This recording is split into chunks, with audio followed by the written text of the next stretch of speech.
先生，小姐的车出了问题，也不打电话跟我说一声，我好立即给小姐安排一辆新车。上车再说。小姐的车子是不是被人动了手脚？是的，我遇到了乔大少爷。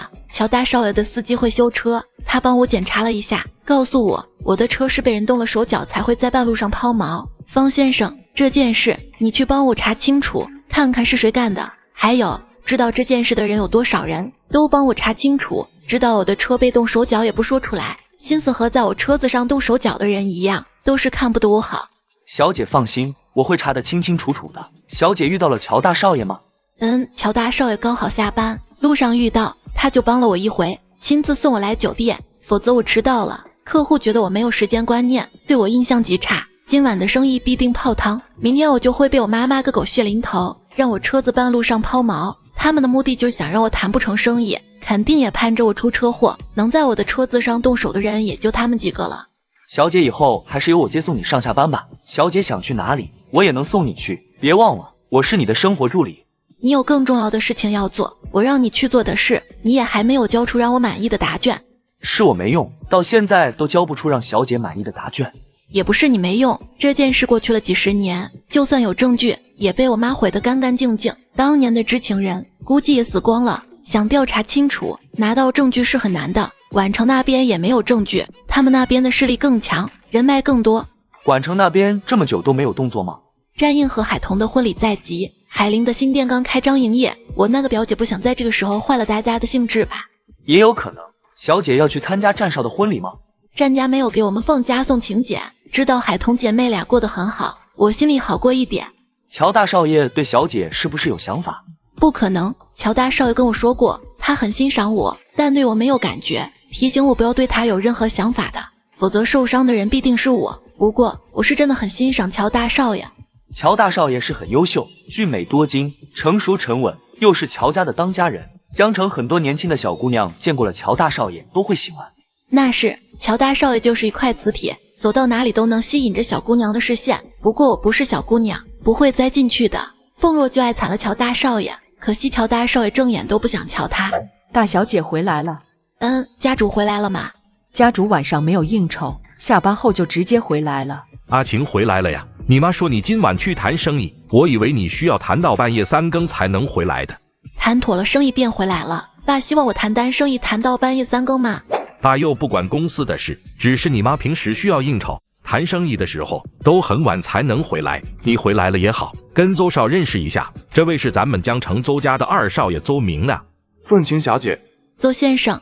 晴姐，邹二少爷是爸帮你相中的，你和邹二少爷可得好好相处。虽然邹家不算豪门，家里条件也不差的，至少家产也有几百万吧。不过邹少爷的父母不介意儿子当上门女婿，要知道上门女婿可不好找，难得有人愿意的。爸首先想到的可是你，你看爸对你多好。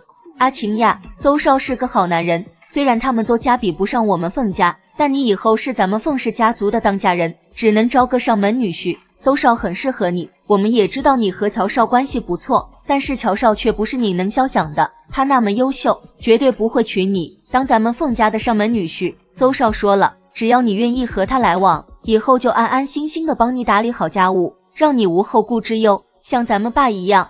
谢谢大家的好意，我目前并不想结婚嫁人，工作上的事我都应付不过来，哪有闲心闲情去谈情说爱。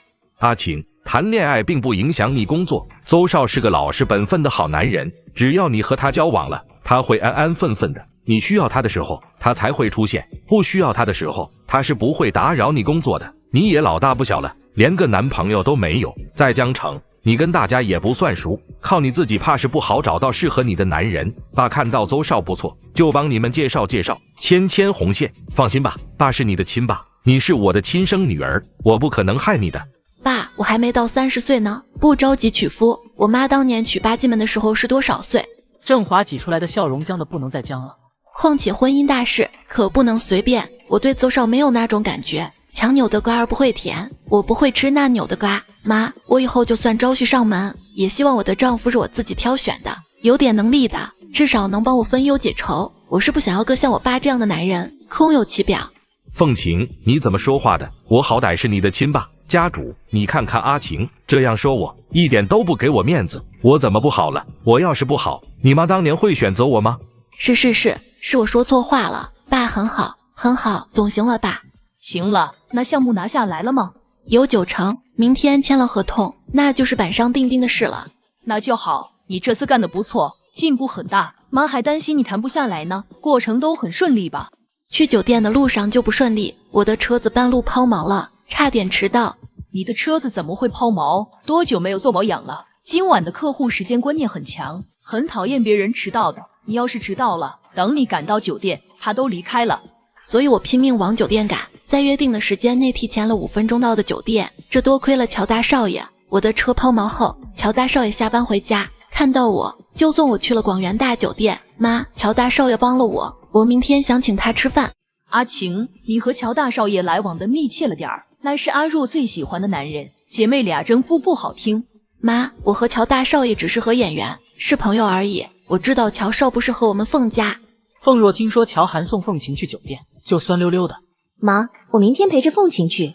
阿若，你就别去了。乔少对你是什么态度，你得有自知之明。你怎么追求乔少，妈不管，妈只看结果。但是阿晴请乔少吃饭，对我们2家公司生意往来也有好处，不能被你搞砸了。阿晴，你能请得动乔少吃饭，妈没意见。你今晚谈成了那大单的生意，妈很开心。明天就送你一辆新车，你自己去4S店挑选新车，给你的新车预算是500万的。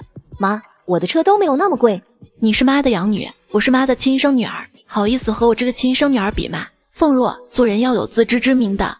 凤若可怜兮兮地看着养母，凤家主当作没看见，并没有站在她这一边。阿华，既然阿晴还不想结婚，这件事就暂且放下不说。女儿大了，也有自己的思想和主见，婚姻是一辈子的大事，总要找个她喜欢的才行。阿晴的婚姻，我们做父母的就给个参考可以了，不用替她做主，由着她自己去挑去选。她现在还不到30岁，又在正忙的时候，过几年再说吧。管家，送邹少出去。邹明亮心里窝火，面上不显，也不敢反抗凤家主。阿晴，你跟妈上楼去，妈有些话要问问你。啊，我想陪着凤琴去请乔少吃饭，你帮我在妈面前说几句好话吗？妈是越来越偏心了，只有爸对我还是一如以往的好。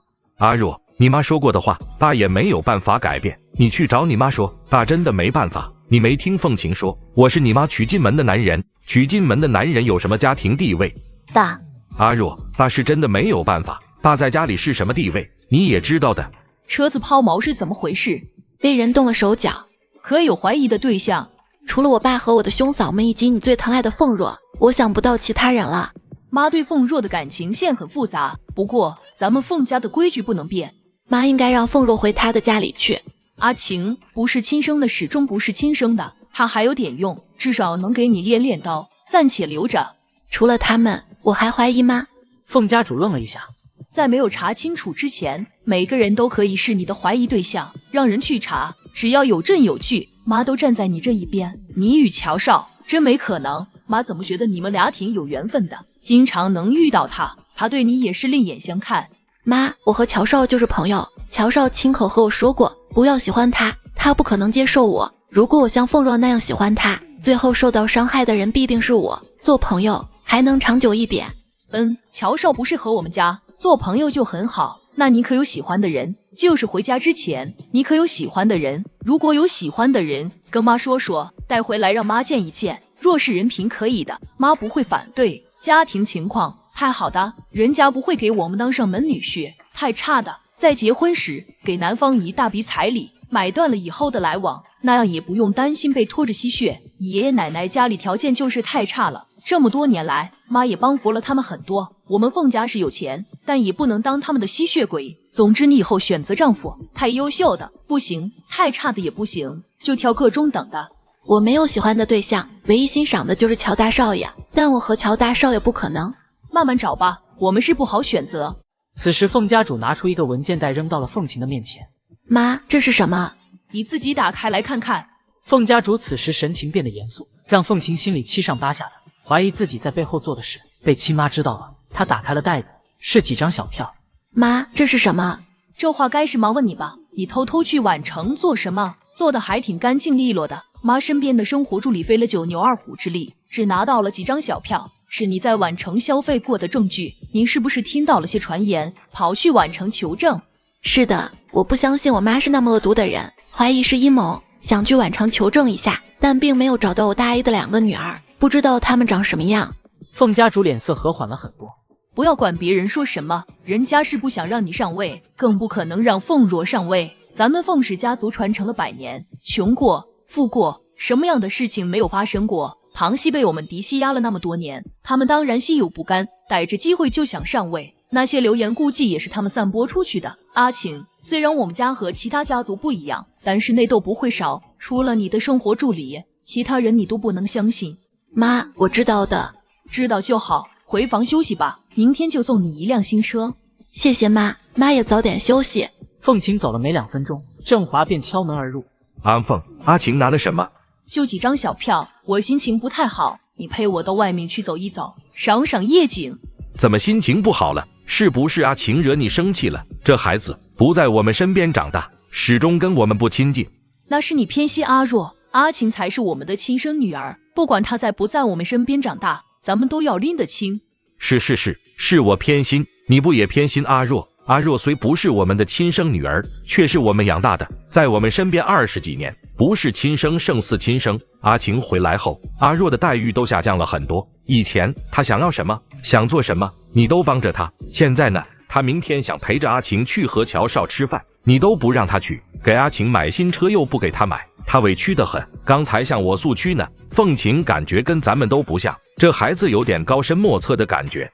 他要是有那样的心机，也不会天天挨我的骂，被我骂的多了，现在才聪明一点点，生意上也有点上手了，但是要挑大梁还是不够的。他是跟我们不像，可是做了数次的 DNA 鉴定，得到的结果都是告诉我们，阿晴就是我们的女儿。她的五官倒是和我们有点像的，就是行事作风不像，软绵绵的，身上明明流着我凤家的血，怎么她就软绵绵的？我1年比1年老，也不知道她什么时候能挑大梁，我好退下来，能和你一起含饴弄孙。儿媳妇们不知道什么时候能给咱们添个孙女，希望第一个孙辈就是孙女吧。有了孙女，就吃了定心丸。阿晴若是不行，趁我还能再活个10几20年，可以栽培孙女接班。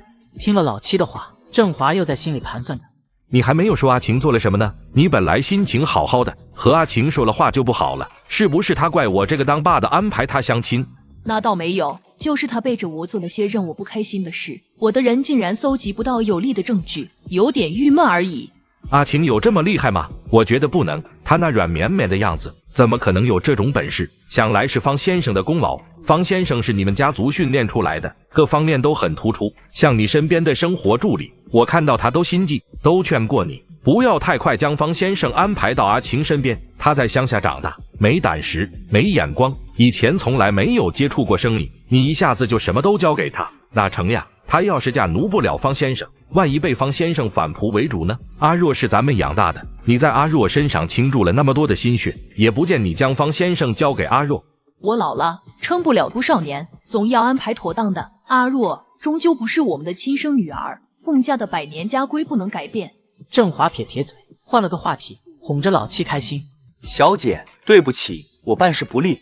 我妈身边的生活助理出手，会被她查到一点也是正常的事，你无需自责，也只是一些小票，证明我在宛城消费过而已，这样的结果已经很好了。小姐，我办事不力，你扣我这个月的工资加奖金吧。这个月你的奖金全部扣掉，工资就不扣了，你还得生活，总不能让我养着你吧？我接受小姐的惩罚。经过这件事情，方先生意识到自己过往有点过于自信了，在家主的得力干将面前，他还是嫩了一点。三少爷，刚刚进去的那个女人是战三少爷班的吗？乔涵，怎么样？女装漂亮吧？我五官过于刚毅，就算穿女装、化了妆都没有女性的柔美，但你不一样，你五官阴柔贤美，但男人始终缺少几分阳刚气息。换上女装的话，绝对倾城倾国。你本来就是个女人，来，咱们交换衣服吧。我为了你穿着这一身衣服可是招摇过市了，你不用穿着女装招摇过市，只需要在你的休息室里换上女装，让我看看你穿女装的模样就行了。战总穿着女装的样子还挺好看的，就是过于阳刚了。因为我是男人，就算我扮成了女人，也还是像个男人，而你是个女人，就算你扮男人20几年，依旧还是个女人。乔涵，我也不要求你像我这样穿着女装到处跑了，就在你的休息室，咱们交换一下衣服，你让我看看你穿女装的样子，行吗？我是真的很想知道你穿女装的样子好不好看。战浩宇，我不可能穿女装的，不习惯。你现在穿着女装，你觉得舒服吗？自在吗？你肯定不舒服不自在的。穿着高跟鞋走路的时候，你是不是想脱了高跟鞋，提着鞋子跑？战浩宇被他问得哑口无言。我承认我是个女人，不管我扮男人多少年，我都是个女人，这个是不争的事实，我无法否认。但我打小就扮男人，也扮了20几年，习惯了这样的生活，这样的穿衣打扮。你让我换上女装，穿着高跟鞋，戴上假长发或者留长发，我肯定也觉得不舒服，不自在的。战浩宇，你若是真的喜欢我，就不应该逼着我做我不喜欢做的事情。好吧，是我的错，你不喜欢穿女装，不愿意穿高跟鞋，喜欢男人打扮，我尊重你的选择。我能借你的休息室用一下吗？把这身衣服换下来，我穿着这长裙，戴着这假发，觉得很不自在。休息室的门没有锁的，你自己进去换衣服。你带着衣服过来换的吧？带着，我就是穿过来让你看看的。为了你，我是真的什么都能做。那你进去换吧，换回你的男装，那样自在一点。你呀，还是穿男装更好看一点。傻，对，帅气。你身材很好，如同男模一样，穿什么样的衣服都很帅气。哎呀，可惜了，我刚才没有拍下你穿女装戴着长发的相片。你想拍照吗？我可以重新换上女装，戴上假发，穿上高跟鞋，给你拍照。你想拍多少张都可以。还是算了吧，你这张脸虽说很帅，但是扮女人实在不像。乔涵若无其事地走进了休息室，很快他就从里面出来。乔涵见战浩宇看傻了，俏脸微微泛红。他是第一次穿女装，连他父母都没有看到过他穿女装的。战浩宇，战浩宇回过神来就要上前去。你站在原地别动，拿出你的手机，允许你拍2张相片，我马上就会换回我的衣服。以后我估计都不会再换上女装。好好好，我马上就拍照，你先别换衣服。战浩宇拍好了相片后，脸上的笑意想收起来都收不起来。一会把衣服拿回去。哦，好。哥，战浩宇呢？我听说战浩宇竟然扮成了个女人，来咱们公司了是吧？你听谁说的？很多人都在说，我收到消息就赶紧上楼来，是不是真的？哥，你看到战浩宇穿女装的样子了吗？美不美？真想不到，他为了你竟然会穿上女装，哈哈，笑死我了。哥，你有没有感动？战浩宇对你其实挺好的，哪怕他一开始接近你是因为他奶奶的缘故，后来他对你是真心的了。我能看出来，咱们爸妈是过来人，也能看得出来。你看咱们爸妈对战浩宇多喜欢呀，说明这个人是不错的。爸妈吃的盐比咱们吃的米都要多。大妈虽说很想你嫁人，主要还是以你的幸福为主。姐，你考虑考虑战浩宇，给他一个机会。乔轩，战浩宇给你多少好处了？你为他说话。没有，他没有给我半点好处。说过他了，要重视小舅子路线，他对我还是那样，没有刻意讨好，更不要说给我好处了。我是希望我姐幸福，他是个很优秀的男人，很适合姐。姐，战浩宇呢？我想看看他穿女装的样子。小舅子，很不好意思啊，你的消息不够灵通呀，我都来了这么久，你才收到消息赶来。哥，我怀疑我的眼睛有问题，怎么会看到战浩宇从你的休息室里出来？是他。哥，你们俩在休息室里做了什么？很快他又看向走过来的战浩宇。不是说你扮成女人了吗？你和我哥的对弈，你输了吧？你决定当那个受吗？你姐要是想要主导权，我很乐意配合她。乔涵瞪向他。阿涵，是你弟先挑起这个话题的。姐，你看他，凡事都以你为主。闭嘴！战浩宇冲着他嘿嘿的笑，任凭他瞪他，他也不生气。战浩宇，大家都说你扮成了女人过来，我是不相信你能为了我姐做到这种地步的，要不要用实际行动证明一下？我不需要向你证明，只要你姐相信我就行。我可是你未来的小舅子，也穿给我看看，你又不会少块肉，别人都看到了，我没有看到，太可惜。你没有眼福，怪得了谁？除非你姐想看，否则我都不会再穿女装。她扮女人的样子，姐可有拍下来？没有。姐，你怎么就不拍照呢？我想看。你外面一大堆的女人，想看什么样的美女没有？她扮女装一点都不美，我怕你看了会影响你的审美观。长这么帅，扮女人不好看吗？我阳刚气息重嘛。乔轩哑口无言，摸不到战浩宇在穿女装，乔轩只得失败而归。战总请回，我要回家陪我爸妈吃饭了。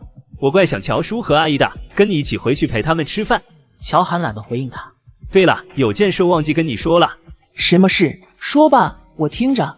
我大哥大嫂要提前办婚礼，这是他们邀请你们一家人过去喝喜酒的请柬，本来是让别人给你送来的，我知道后就亲自跑这一趟了。知道了，我会在婚礼当天过去。可以提前2天过去。我们家不愁没地方住，能安排你们这些远道而来的贵客住下。上次苏南结婚，你们一家人都在宛城待了2天的。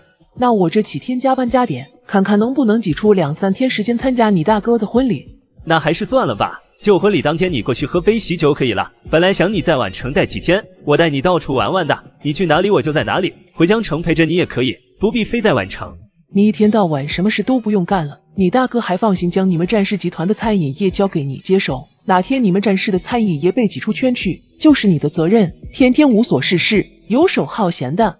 我战士集团涉及的各行各业基本上都稳定的了。再说了，我又不是完全不管事，酒店有要紧事我也会处理。对于现在的我来说，追击才是最重要的事。我要是追不到你，今年过年都不能回悠悠山中过年，我奶奶真会把我赶出来的。大寒，到时候我被奶奶赶出家门了，你可要收留我呀，我就在你家里住下，吃年夜饭了。乔涵一脸黑线，电梯门开了，他直接进去。在战浩宇要进来的时候，他忽然用力一推，就将战浩宇推得往后退。他迅速地关上电梯门。阿寒，出手也不打声招呼，就把我推出来了。战浩宇虽然被推出来，却不生气，他会直接上他家老宅去。上集乔涵在半路上遇到了凤琴。凤小姐，怎么了？车子出问题了吗？车子突然间就抛锚了，也不知道是什么原因。司机，瞧瞧车子看看怎么回事。乔涵吩咐司机帮凤琴检查了一下车子抛锚的原因。凤小姐，你联系 4S 店的人过来帮你拖车吧。我是会修车，但我带着的工具不足，无法帮你修好。没事，我已经联系了 4S 店的人过来帮我拖车去修。司机看着他欲言又止的，乔涵和凤琴都没有错过司机的神色。有什么话直说。大少爷，凤小姐的车子应该是被人动了手脚的，对方只想让凤小姐的车子在半路上走不了，不知道他这样做的原因。我现在需要赶去你们乔氏的广元大酒店见一位重要的客户，那位客户很重时间观念，我若是迟到了，客户对我印象就会很差，不会再给我机会与他谈生意。这个项目也是我妈看中的，若是因为我迟到而错失合作，我妈肯定会骂我，甚至降我的职。乔涵明白了。我现在就送你去酒店，还来得及吗？不堵车的话，应该来得及。你上车，我送你过去。你的车，我让人在这里帮你看着，等 4S 店的人过来拖车。凤琴运气不算差，赶到广元大酒店的时候，距离凤琴和客户约见的时间还有5分钟。乔总，我现在赶时间，暂时不好酬谢你，改天请你吃饭，我先进去了。凤小姐不用客气，加油。你在我前面，怎么回来的比我还晚？半路上遇到了凤琴，她的车被人动了手脚，导致她半路上车子抛锚。她约了重要的客户在我广元大酒店见面，不能迟到，我送她过去的。凤景的车子被人动手脚，他没出车祸，那人是不想他死呀。你很想他死？他生死与我无关，我是觉得一般人在别人的车上动手脚，都是想制造车祸要对方的命的，而不是让车子半路抛锚。凤晴的兄嫂甚至亲生父亲对他都没有感情，凤若就更不用说了，若是他们下手，肯定是要凤晴的命。你的意思是，这件事是凤家主让人动的手脚，给凤晴制造点状况，看凤晴怎么解决吗？有这个可能性，也有可能是那些人还不敢一次性要他的命，这一次只是试探性动手，那是凤晴的事，咱们看看戏就行，不用管那么多。乔涵没说话，他也知道战浩宇的立场。乔轩回来了吗？没有。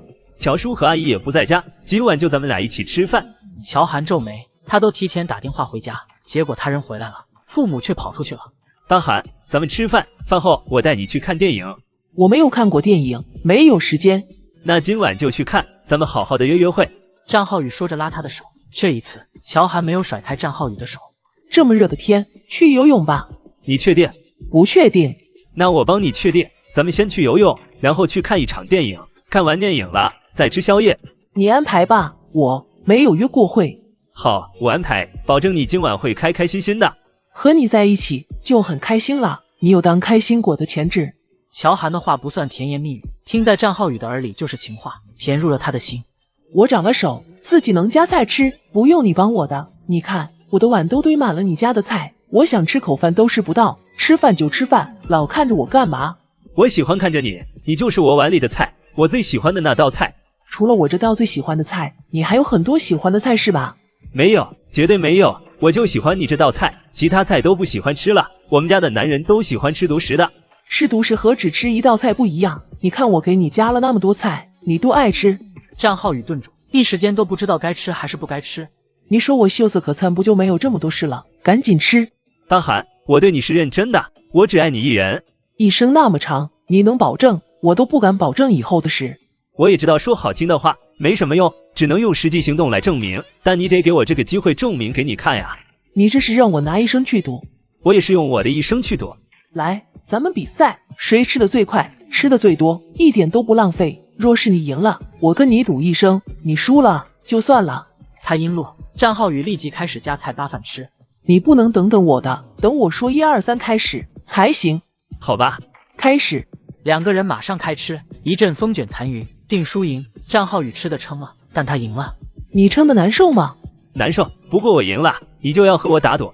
行，我一言九鼎，说得出做得到，我就用我的一生和你赌。我去一趟洗手间。乔涵失笑不已，却也看出了战浩宇对他是真心的。好一会儿，战浩宇才从洗手间里出来。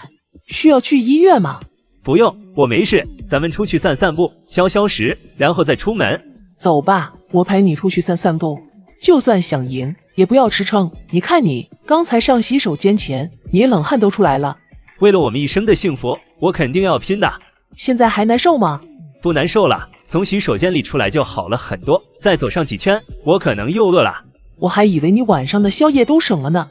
不能，咱们今晚是第一次约会，怎么能省掉宵夜？走，我带你去游泳，就我丰泽酒店的泳池，绝对安全。好。大喊，管家对我是不是有什么意见？管家觉得你毁了我的名声，又白挖了我，对你肯定有意见。别人笑我太疯癫，我笑他人看不穿。你也是傍了你奶奶的福，你奶奶查到我是个女人，不是你查到的。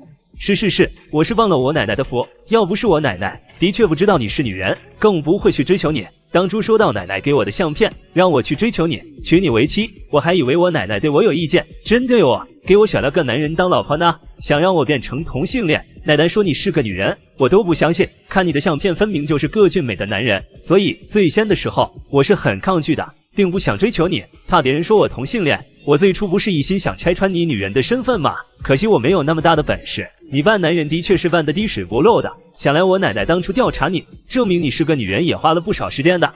怪不得了，我就觉得你有一段时间老是针对着我，似乎怀疑我是个女人，又觉得不可能，因为我们过去交集的次数很少。后来呢？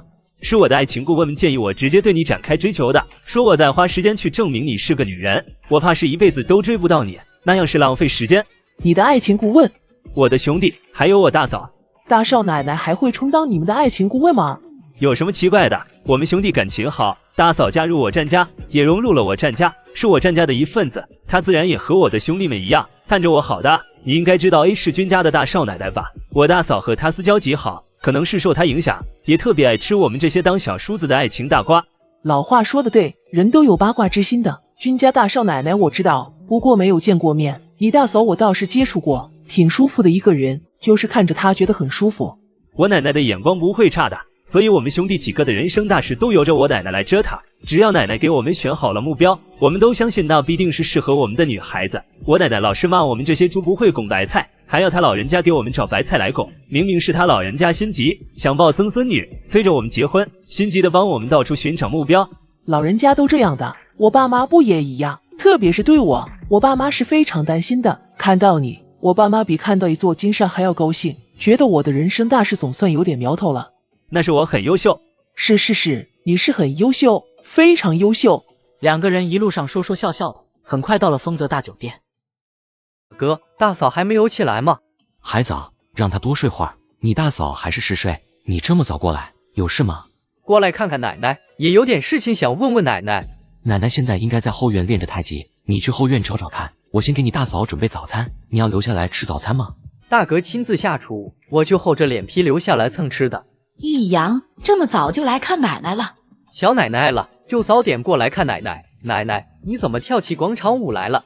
看到别人跳，学了学，就在后院跳一跳，当锻炼身子，声音不大，不会吵到任何人的。你大哥家里足够大，说吧，大清早跑来找奶奶有什么事？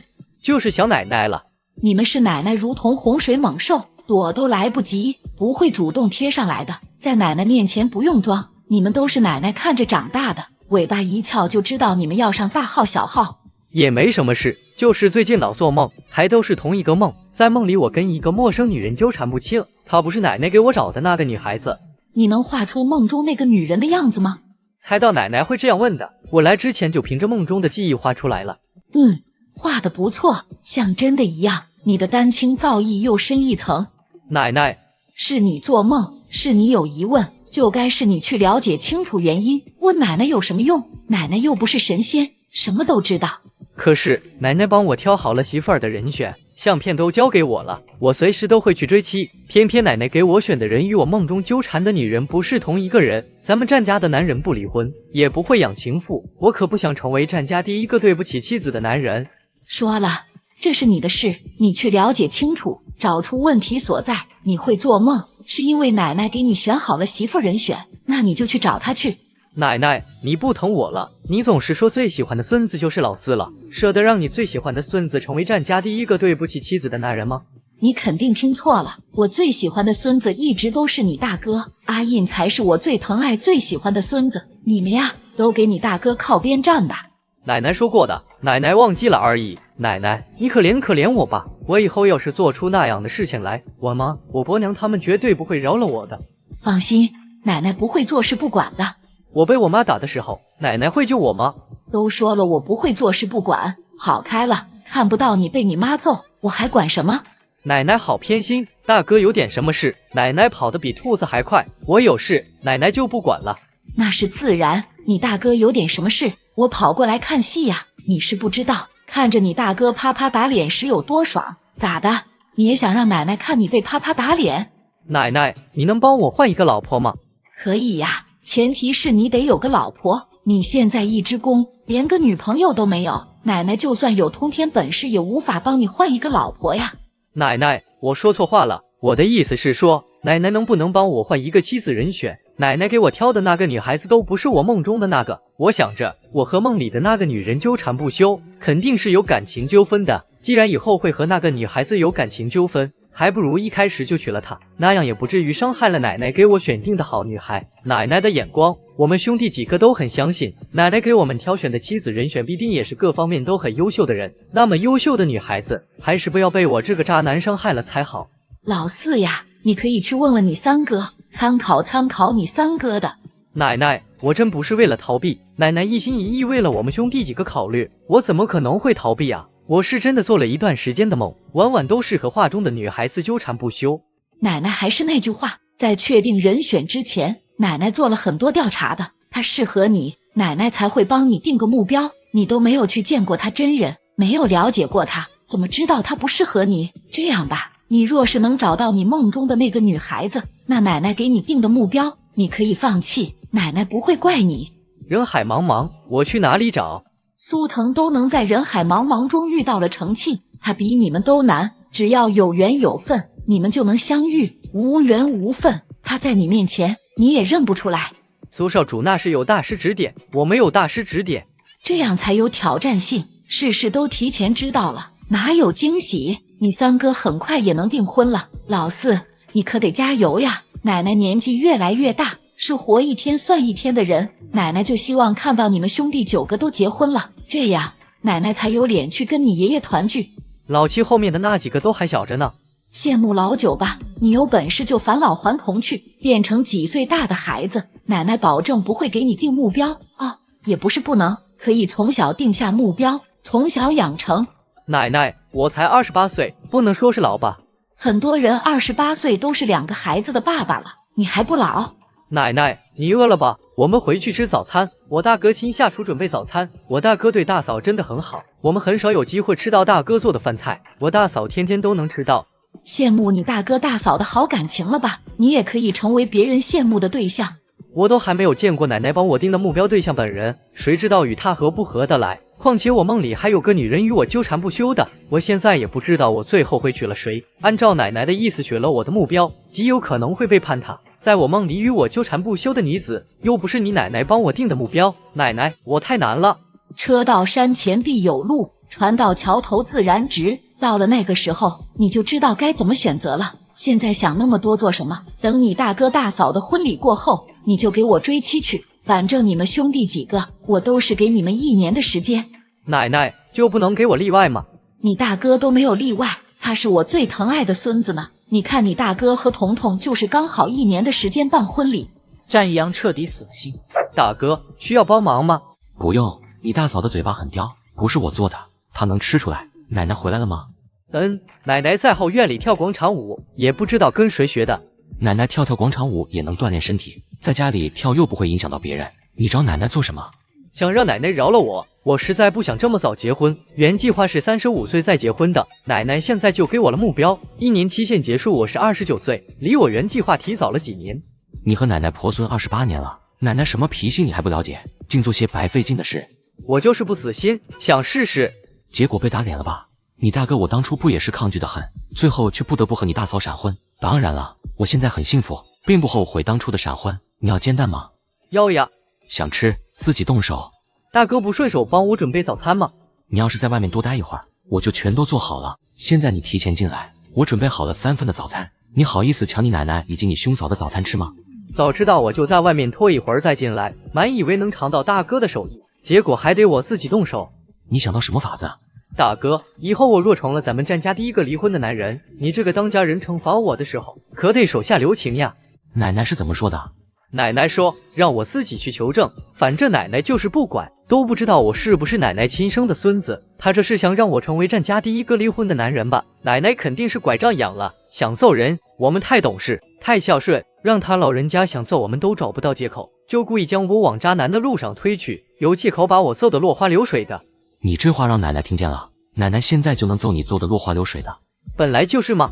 你就不会将奶奶给你定的目标和你梦里的女人重叠在一起？怎么重叠？他们长得不一样，又不是在古代，可以易容。也不是不可能。A 是君家的2少奶奶，她的本事你可以参考一下，还有人皮面具你可以了解一下。大哥的意思是我梦里的那个女孩子极有可能就是奶奶给我定的目标？我只是这样猜测，结果如何得你自己去调查了。想调查清楚就得近距离接触她，深入接触才能查到更多不为人知的事情。易阳，奶奶给你们定的目标其实就是一本书，书里的内容精不精彩，你们要去翻阅了才知道。谢谢大哥的提点。你大嫂应该醒了，我上楼去看看。奶奶，我做好了早餐，你先吃，我上楼去看看彤彤醒了没有。吃过早餐，我陪她去试试婚纱。现在才是婚纱，万一不合身，哪里还来得及修改？婚礼提前了，时间上紧张了吗？应该不用修改的，彤彤还没有显坏。也是，你上楼去看看彤彤，她醒来怕是又要吐了。彤彤天天都不例外，一醒来就吐，这小家伙太爱折腾人了。妊娠反应因人而异，并不是说会孕吐的就是孩子爱折腾人。我恨不得替你孕吐。你要是能替我孕吐，都可以自己大肚子生孩子了，把我们女人从生育中解救出来。战印哑口。老四过来了。他来看奶奶的吧？主要是想让奶奶收回任务，不用他去追求他的妻子人选。异想天开，不自量力罢了。我也是那样说的。彤彤，咱们不愧是夫妻，说的话都是一样的。接着战印便将老四做过的梦告诉了海童，让海童吃瓜能吃得全面一点。老四会不会是重生的，或者是他未来的老婆是重生的？现在他红鸾心动了，所以他就老是做梦。这样的情节，我在很多重生小说里看到过。你什么时候看小说了？我开的书店不像小军那样爱看小说，偶尔也会拿2本书打发时间的。小军每看1本小说，也会跟我说说书中的内容，就记住了。人不可能重生的，谁能重生呀？小说都是虚构的，当不得真。重生，总要死了才能生吧？老四长这么大，是出过几次意外都没有性命之危的，连昏迷都没有过。我就是那样一说，也不相信有重生一事。人死如灯灭，哪有重来的机会？所以我们要珍惜当下，珍惜自己的生命，不要以为死了能重新投胎什么的。我认为老四的另一半戴着人皮面具，而奶奶给老四的相片是对方的真面目。老四梦里看到的则是那个女人戴着人皮面具的样子。老四慢慢去挖掘，慢慢的去调查清楚了，那是属于他的故事，我们只是看戏的人。我先去洗漱。大嫂。奶奶，今天有没有好一点？老样子，不知道1个月后会不会好一点？肯定会好的。彤彤，阿印起了大早，给你准备的早餐，我是沾了你的福。奶奶不要把我说的那么不孝顺，只要奶奶想吃，我们哪个赶不下厨？大嫂，我大哥太小气了，他没有给我做早餐，我过来就是客人，大哥居然让我自己做吃的，你可得说说我大哥，也太小气了。战印，你也是小气了点儿。易阳难得来一趟，不好好招待他，还要他自己做吃的。一家人那么客气做什么？易阳，你哥说了，我们是一家人，不用那么客气。以后你过来，想吃什么就自己做。战一阳一噎。早餐过后，战英便带着海童去试婚纱。战一阳一走，老太太立即叫来宁叔。老夫人，怎么了？快帮我备车，我要回山庄去。老夫人这么着急回山庄，是山庄出什么事了吗？山庄没事，是苏腾那个臭小子带他的女人去参观我的游山庄，我这个山庄主人哪能不招待一下贵客？明叔一时间没有反应过来，不知道苏腾是谁，好一会儿才明白，苏腾大概就是苏家少主吧。明叔，你还愣着干什么？赶紧帮我备车呀，我现在就回去。老夫人，我现在就去安排车辆。快去快去，我今天都不回来吃饭了，明天再过来，等你们大少爷回来了，跟他说一声。老夫人，我记住了。一会儿大家都要安静些，不要到处乱跑。我们先去吃早餐，吃完早餐就出发了。苏叔叔在楼下等着我们了。苏先生，让你久等了。没事，我也没有等多久，真羡慕他们，比我小时候要幸福多了。我像他们这么大的时候，也会经常参加武术比赛，但我爸不会带我们到处玩的。比赛结束后，最多就是带我们去逛逛免费的公园，买2根冰棍给我们尝尝，然后就带我们回家。你是个很好的老师，你的学生们很尊敬你，有付出便有回报，以后你的学生都会记得你。我也不需要什么回报，只要他们不辜负他们自己就行。学武之人最重武德，也希望他们将来出到社会，用学到的来回报社会。若是他们仗着自己的身手干些违法的事，又欺男霸女的，我可不管他们以后是什么身份，也要去清理门户。我程家武馆的学生不能干违法的事，不能仗着拳脚功夫欺负人。程小姐，像我这么大年纪的学生，你们武馆收吗？我也想去你们程家武馆学点拳脚功夫，不需要多大本事，能自我保护就行。你放心，我学了你们程家的功夫，只会替你们程家武馆扬名，绝对不会干违法的事。苏先生年纪大了点儿，怕是学不了什么。你要是当成学武就是锻炼身体的，不追求其他，可以去问问我爸或者我哥，他们愿意收你，你就去锻炼锻炼。不是你教我吗？我一般都是教小孩子的，成年人是我爸在带了。就像我跟你说的一样，成年人学武迟了点儿，就是当成锻炼身体。我爸可能就是教你们练练太极拳以及一些基本功。当然了，练好了基本功，对你们有好处的。你们这些天天坐在空调房里的人，缺少运动，天天抽时间跟着我爸练一练，身体会好很多，至少不会太胖。苏先生倒是不像其他老总那样胖胖的，腆着个大肚子，就算不胖，也没有苏先生这么好的状态。苏先生应该是经常锻炼身体吧？我是经常锻炼身体。那你们回去的时候，我买张机票跟你们回去拜访一下城管主，看看城管主愿不愿意收下我这样的老学生。可以的。苏先生工作上的事呢？我安排好就行。我公司开了那么多年，早已步入正轨，我又培养出一大批给力的高管，替我打理着公司，就算我不在公司，也不会影响公司的正常运转。既然苏先生可以走开，那过2天就跟着我们回去，让我爸看看你的资质。我爸爸收学生很看重资质的，资质不好的他不会收，就是丢给我的那些师兄弟们接管。资质不好的学生入了我们陈家武馆，纯粹就是锻炼身体，指望不了他们学到多少功夫。我就是要锻炼身体的，我想坚持下去，多少都能学到几招3脚猫功夫，以后再遇到坏蛋拦路抢劫，至少能自保。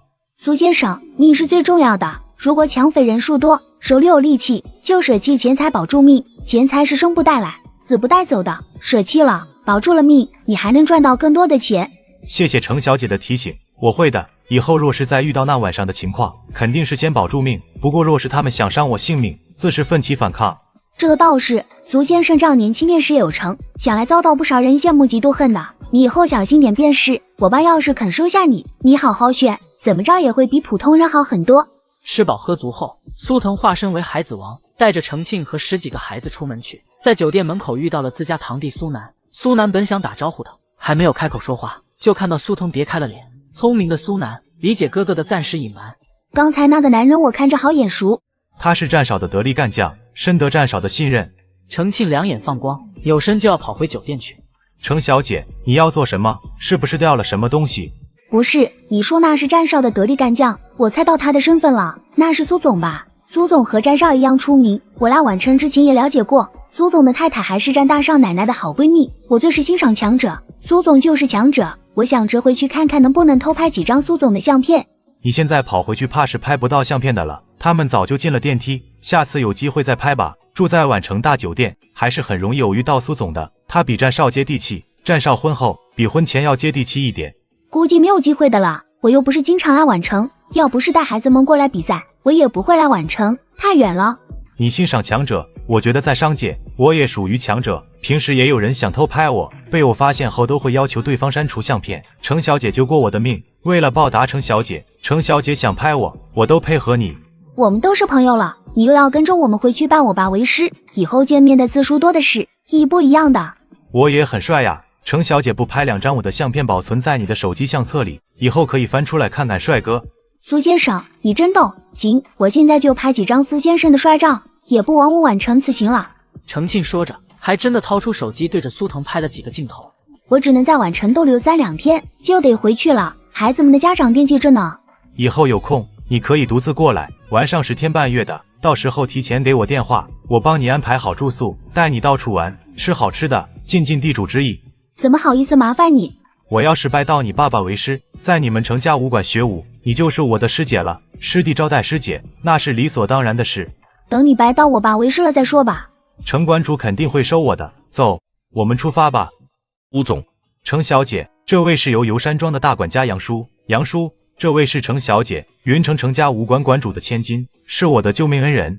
苏少主，你逗我玩呢？你都有救命恩人。程小姐，我们冒昧前来打扰了，麻烦了杨叔。不麻烦，苏总和我们家大少爷认识的，大少爷交代过了，今天我给你们当导游，带着你们好好的逛一逛山庄。杨叔，这里我来过2次了，不能说很熟，也不会走着走着就迷路，我觉得我可以勉强给程小姐当个导游。杨叔也很忙，我们就不麻烦杨叔了，我们一行10几人，麻烦杨叔帮我们安排一下午餐就行，下午我们就回市区里去的。那也行，中午吃饭的时候，苏总提前1个小时帮大家点好菜，到了饭点，苏总给我发个你们的定位，我会安排人给你们送餐过去，不用你们来回走。好，我会的，麻烦杨叔了。苏总带大家玩得开心点，儿童游乐场园那边也安排好了，孩子们想玩的项目都有人在那里等着的了，孩子们注意点安全就行。在苏腾招呼着程庆带着小朋友们逛山庄的后半部分时，听到了老太太的叫喊声。苏腾，詹奶奶。苏腾，这位是……在他的前辈面前，苏腾是不敢耍花枪的，他老老实实的介绍程庆给老太太认识。老夫人你好。程小姐好。程庆又让学生们向老太太问好。小朋友们，走，跟战奶奶去吃好吃的。苏腾，你来都来了，也不带着程小姐进去坐坐，这是存心陷我战家待客不周是吧？要不是我刚好散步到这里看到了你，就被你陷害成功了。战奶奶，你误会我了，我哪敢陷害战奶奶待客不周呀？我是听说您老人家在站上那里住着，我又是带着程小姐和小朋友们过来玩的，怕吵到了你们，不敢去打扰大家。打扰什么？山庄里天天都安静如鸡，我就盼着有人过来玩，热热闹闹的。我特别喜欢小朋友们。程小姐，我们都是很随意的人，你不用拘束，也不用觉得过来就是打扰我们。在山庄里，你们吃好喝好玩好，喜欢的话以后常来。以后我若是带学生过来比赛，一定会厚着脸皮再次来打扰老夫人的。不带学生过来比赛也可以过来玩的呀，让苏腾去接你，然后来我们家做客，住下都没问题。我们山庄多的是房间，你在这里住上10天半月的都不会嫌闷。程庆笑笑，他可不敢真的想来就来，来一次已经知道自己欠了苏腾多大的人情。战奶奶，你完全抢了我的风头，我的导游工作被你老人家抢了。对不起哈，我是很喜欢这些孩子，也很喜欢程小姐，你小子还是有点福气的，老天爷没有给你配个猪八戒。战奶奶把最好的女孩子们都揽入你们战家，给你老人家当孙媳妇了，还不许我挑个漏吗？战奶奶，程庆可不适合你家的那几条猪，你别打他的主意。臭小子，你战奶奶是那样的人吗？用你的话说，程庆不适合我家的孙子，我打他主意做什么？就算适合我也不会打他的主意，你多不容易，这辈子只能栽在程庆手里。战奶奶，我咋觉得你在幸灾乐祸的？你又没灾没祸的，我幸什么灾乐什么祸？话说，你还在这里做什么？你没看到你未来的老婆一个人盯不了那么多的孩子们吗？那10几个孩子被他教得不错呀，让他们好好的学，好好的练，只要人品好，身手好，以后让阿印把他们招进我们战家的保镖公司，接受训练后给他们安排工作。我未来老婆的得意门生，只要人品好，能力出众，自有我给他们安排大好前程。战奶奶，战印和海童的婚礼在即，您老人家应该也很忙的，这可是您老的长孙大婚呢，就不敢占用您老的宝贵时间了。诚信这里有我呢。阿印的婚礼在即是真，不过不需要我做什么，我都一把年纪了，老掉牙，走路都要用拐杖拄着走，他们敢让我做事吗？我只需要动动嘴皮子，他们就会按我的吩咐去做好。我很闲呢，人呀，闲的时候就会很无聊。我游山庄很久没有这么热闹了，是我很长时间没有看到这么多孩子在我山庄玩闹。我喜欢热闹吗？你要表现就表现，我又不拦着不让你表现。你要是连我这个老太婆都抢不过，以后若是冒出来一个劲敌，你怎么办？直接投降，将你的命定之女让出去吗？我苏腾不知道投降是什么滋味。苏腾，你现在跟我说你投降，我马上就回屋里去，不打扰你在程庆面前表现。我也要盯着我家阿印的婚礼事宜，的确太忙。你要是不投降，我就一直跟着你们，反正我老了，脸皮厚，不怕当那盏最亮的电灯泡。战奶奶，您还是那么喜欢看别人被打脸？对呀，我最喜欢看的就是别人被打脸。你不是说不知道投降是什么滋味吗？我现在就让你尝尝这种滋味。战奶奶，我投降，我投降，我尝到了这种滋味。您老人家快回屋里去休息吧，外面热呢。好吧，我不打扰你们了，回去休息休息，还得盯着我家阿印的婚礼事宜。彤彤怀孕了，我也得照顾着。阿印没有经验。战印不是买了很多与孕期有关的书吗？以后我还要向他取经呢。你老婆都还没有追到呢，就想着取经了。总要先看好取经的对象吗？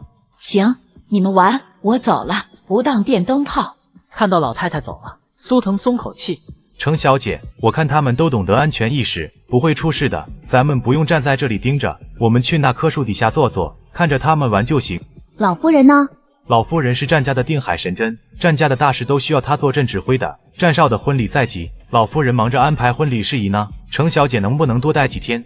不能再待下去了，孩子们该回去上学。他们虽说在我们陈家武馆学武，重点还是文化课的，我们武馆不能耽误了孩子们的学习。苏先生有事吗？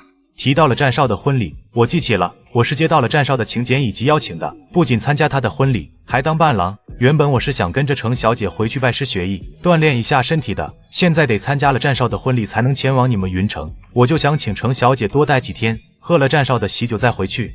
闻言，程庆很是心动。还是不行，况且我与战家非亲非故，战少也不会邀请我出席他的婚礼啊。这个容易，你以我的女性朋友身份陪着我出席战少的婚礼。不行不行，今天能来游山庄就很好了，不能再厚着脸皮沾苏先生的光去参加战少的婚礼了。拜师学艺不用着急，苏先生忙你的正事要紧。我会安排好我自己的行程的，生意上的事我倒是不担心，公司里有管理团队，就是给战少担任伴郎这件事不能推掉。那是不能推掉，多少人想参加战少的婚礼都没有机会呢，苏先生能给战少当伴郎很幸运的了。没有老太太当电灯泡，苏腾和程庆相处一整天，两个人之间的那点陌生感已经荡然无存。2天后，程庆带着孩子们离开了馆场，距离战印和海童的婚礼还有3天的时间，海童便搬回到娘家居住。梁姨，你怎么在这里的？大少奶奶回了娘家居住，大少爷安排我们几个过来照顾大少奶奶，不仅是我，阿七也在。是你们大少爷的作风，他对彤彤事事想得周到，真的细心体贴入微。大少奶奶就是大少爷的眼珠子，谁不会护着自己的眼珠子？我不会太快离开，等会儿留下来陪彤彤吃过中午饭。对了，你们家大少爷会过来吃中午饭的吗？我怕我当了电灯泡。大少爷最近忙疯了，只有晚上才能挤点时间过来看看大少奶奶。我以为他会跟着过来住到婚礼那天早上才回去呢。大少爷是想这样做，被老夫人说了一顿，海林小姐也不让他住下来，每天晚上大少爷过来都要和大少奶奶上演一出恋恋不舍的戏码。海林姐出去了吗？她出去买东西了。洋洋上幼儿园，小家伙出门前都是嘟着小嘴儿的，说不想上幼儿园，想在家里陪着大少奶奶。洋洋都快赶上我小时候了，上幼儿园需要抬着上车。小孩子都这样，再大一点就好了。洋洋是不想上幼儿园，倒是没有哭闹，顶多就是动作刻意放慢，磨磨蹭蹭的。海小姐那么好的脾气，都受不了她的磨蹭，说洋洋出门前磨磨蹭蹭，她又老怕迟到，说什么迟到了会丢脸。有时候海小姐被她气到，故意撇下她，提着她的小书包就走，她又急得直哭。看来小孩子还是看看就好。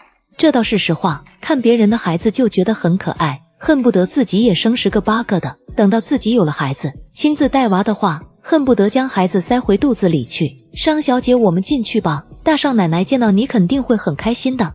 没良心的，这么多天都不来陪陪我，我无聊死了。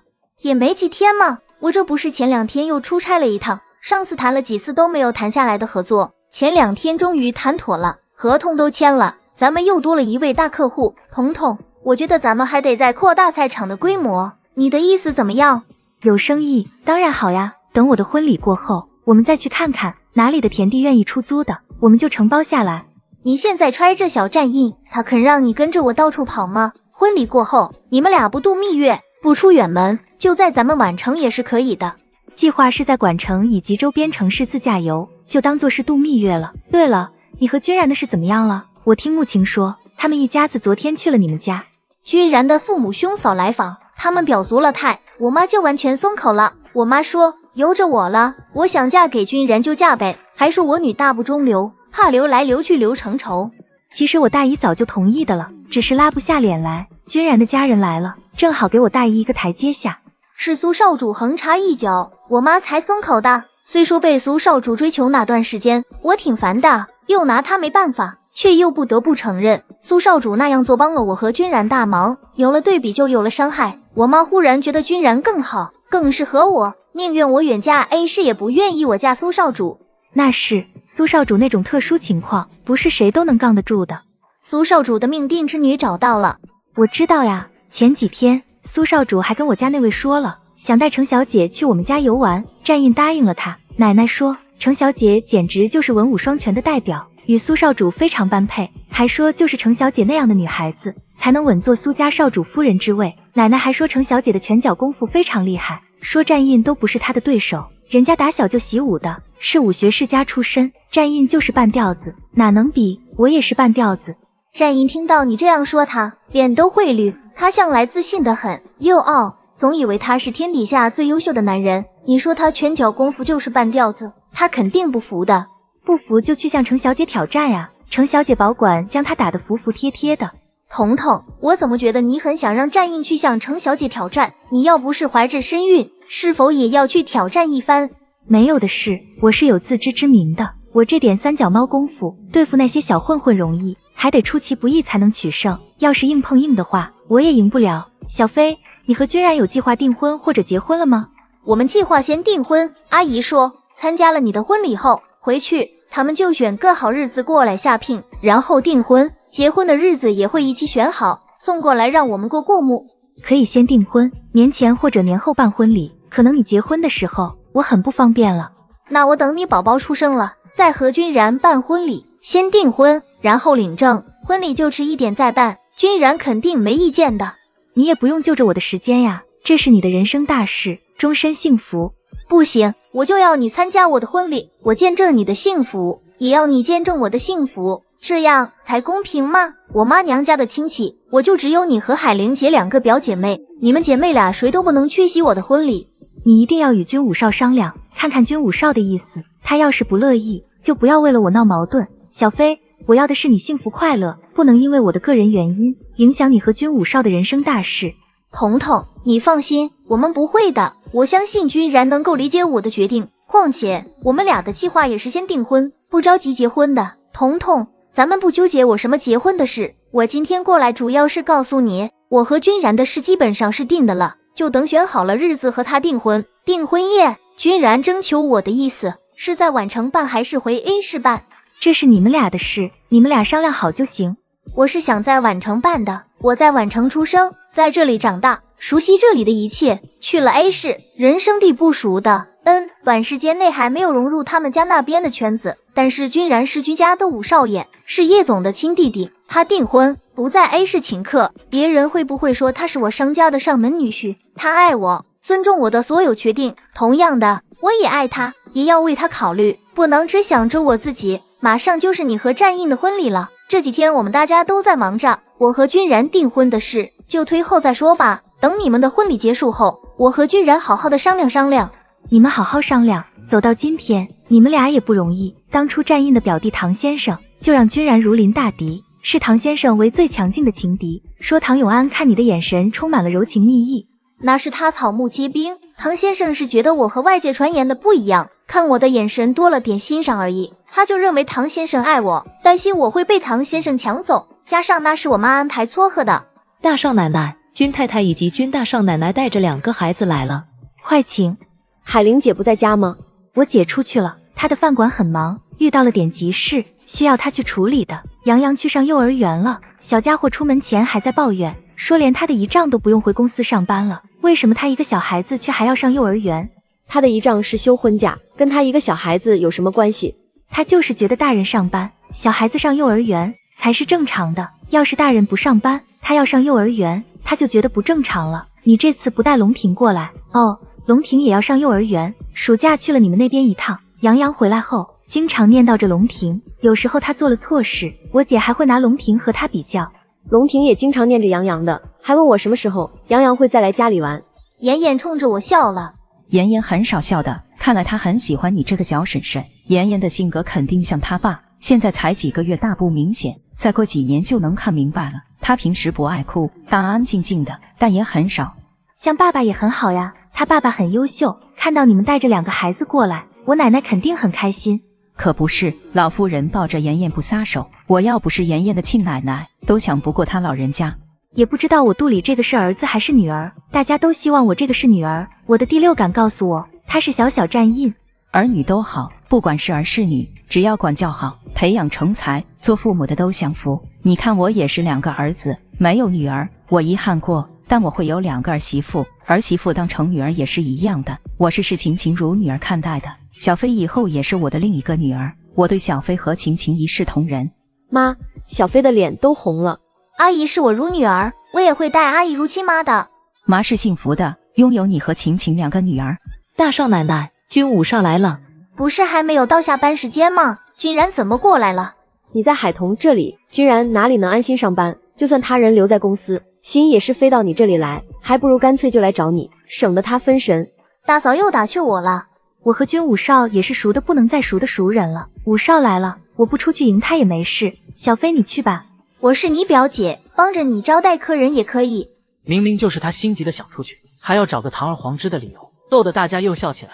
君然，你怎么在这个时候过来？不是还没下班吗？现在10点刚过呢。我今天就是回公司安排好公事，然后就休假几天，等到战少的婚礼结束后，我再回公司上班也没有影响的。知道你来海童这里了，我妈和大嫂也来了，就直接来这里接你们。小飞，这束花送给你，愿你天天都开心，笑容美如花。谢谢。你知道我在彤彤这里还得我买花束，我这样抱着花束进去有点不好意思。有什么不好意思的？我们俩的事，海童是见证人，看到我们感情这般好，他替你高兴都来不及呢，不会笑的。那是，彤彤最希望的就是见到我幸福，我知道的。他总觉得是他的出现导致我和战印不能在一起，觉得是他抢走了我的幸福，就算他不说，我都知道的。他想多了，我从来没有怨过他，怪过他，也不会把责任推到他的身上。我和战印是有缘无分，战印从来都没有爱过我，更没有给我半点承诺。说实话的，如果不是我和海童是表姐妹，他连正眼都不会看我。海童会那样想很正常，以后我们会幸幸福福的，那样他也能放下了心结，不会再暗自自责。我庆幸战少不喜欢你，否则也轮不到我了。小飞，不管别人怎么看你，你在我心里是天底下最好的女孩子，我为我能得到你的喜欢，能够和你牵手共度一生感到幸运。行了，咱俩都别说过去的事了，我们往前看。好，往前看。君然，有件事我也想和你商量商量，咱们是先订婚，然后领结婚证，婚礼就是1点半，等彤彤生完孩子坐完月子了，咱们再办婚礼。我不希望彤彤缺席我的婚礼。我以为是什么事呢？这件小事啊，都听你的。我们先订婚，领了结婚证后，等到咱们的表外甥出生了再办婚礼。订婚宴在冠城办吧，我都跟我家里人商量好了，到时候我家那边的亲朋戚友都飞过来参加咱们的订婚宴。我是想说订婚宴在你们 A 市办的，你是 A 市人吗？我是嫁给你，不是招你当上门女婿。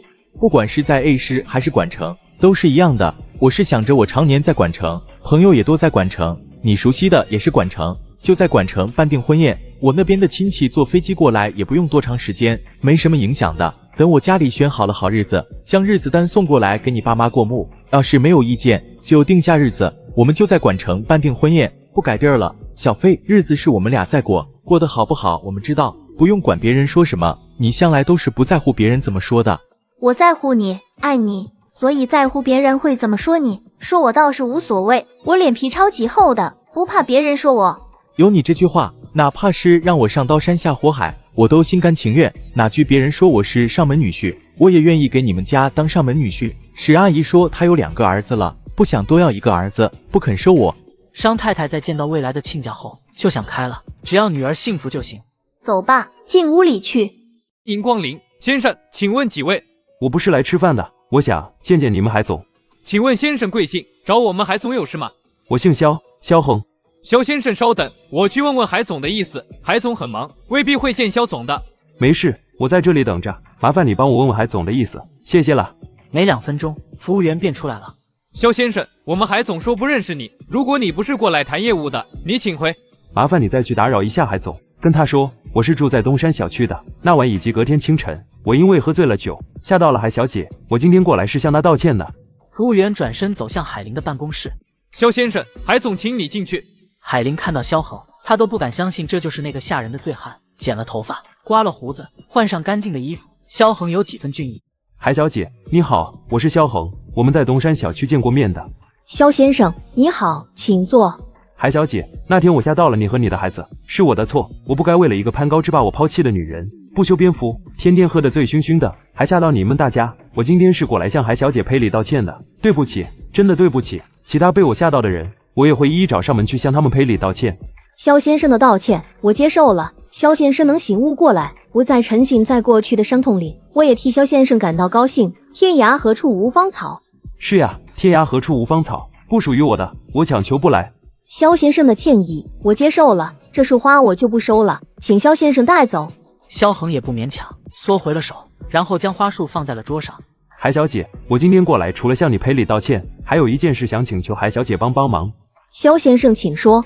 我女朋友是和老板的儿子在一起了，所以我不仅仅失去了女朋友，也失去了工作。现在我处于失业中，存款也花得七七八八了，再过2个月连房租都交不起，我急切的需要一份工作。可是我前老板的儿子说过，要让我在宛城找不到工作，让我狼狈万分，像个乞丐一样，那样就无法报复他。谁要报复他了？我承认刚开始得知他们的事情时，我是很难过，想过报复他们的。后来想明白了，人家有钱人，我就一个打工的，哪里斗得过他们有钱人？不想再提报复不报复的事了。可是那人威胁过我的话，他都付之行动了，真的让我找不到工作。就是多重打击下，我才会天天酗酒，喝个酩酊大醉，从而吓到了很多人。我看海小姐的餐厅生意很好，不知道能否给我安排一份工作，我会很努力的，绝不偷懒。工资海小姐看着给就行，我也不敢要求太高。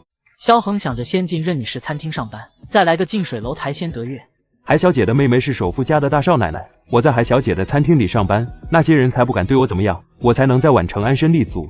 萧先生，对不起，我餐厅里的人请够了，暂时不需要再请人。萧先生以前是从事什么工作的？我看看能不能介绍你去战士或者商事上班。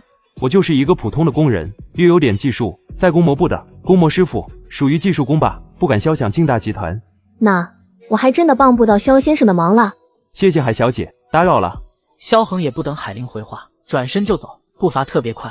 海玲连忙起身拿着花束追出去，想将鲜花还给他，但是萧恒走得特别快，等海玲出来时，他已经离开。海玲无奈至极，抱着那束花一时间不知道怎么处理。巧的是陆东明来了，看到海玲抱着一束花站在餐厅门口，还以为是为他准备的，脸上满是笑意。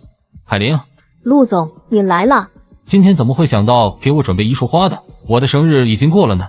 陆总，这束花不是我给你准备的，是萧先生送过来，说是向我赔礼道歉的，我不想收。他放下了花束就走，等我追出来，他已经不见踪影。闻言，陆东明也是尴尬，伸出去的手都僵了僵，很快就若无其事地拿过了花束。我看你刚刚的表情，似乎不知道怎么处理这束花，我帮你处理吧。说着，他示意保镖推他走向远处的街边垃圾桶，将萧恒送过来的那束花扔进了垃圾桶。哼，赔礼道歉送一大束红色的玫瑰花，你当着他的面接受了他的道歉就行，那束红玫瑰花束就不要留下了，占地方，到时候我送给你的花束会没地方摆放的。陆总这话说的让人忍不住多想呀，萧先生是真的过来道歉的？是道歉还是另有所图，他心里最清楚。海玲，你现在被很多男人盯着的，小心点，不要被他们骗了去。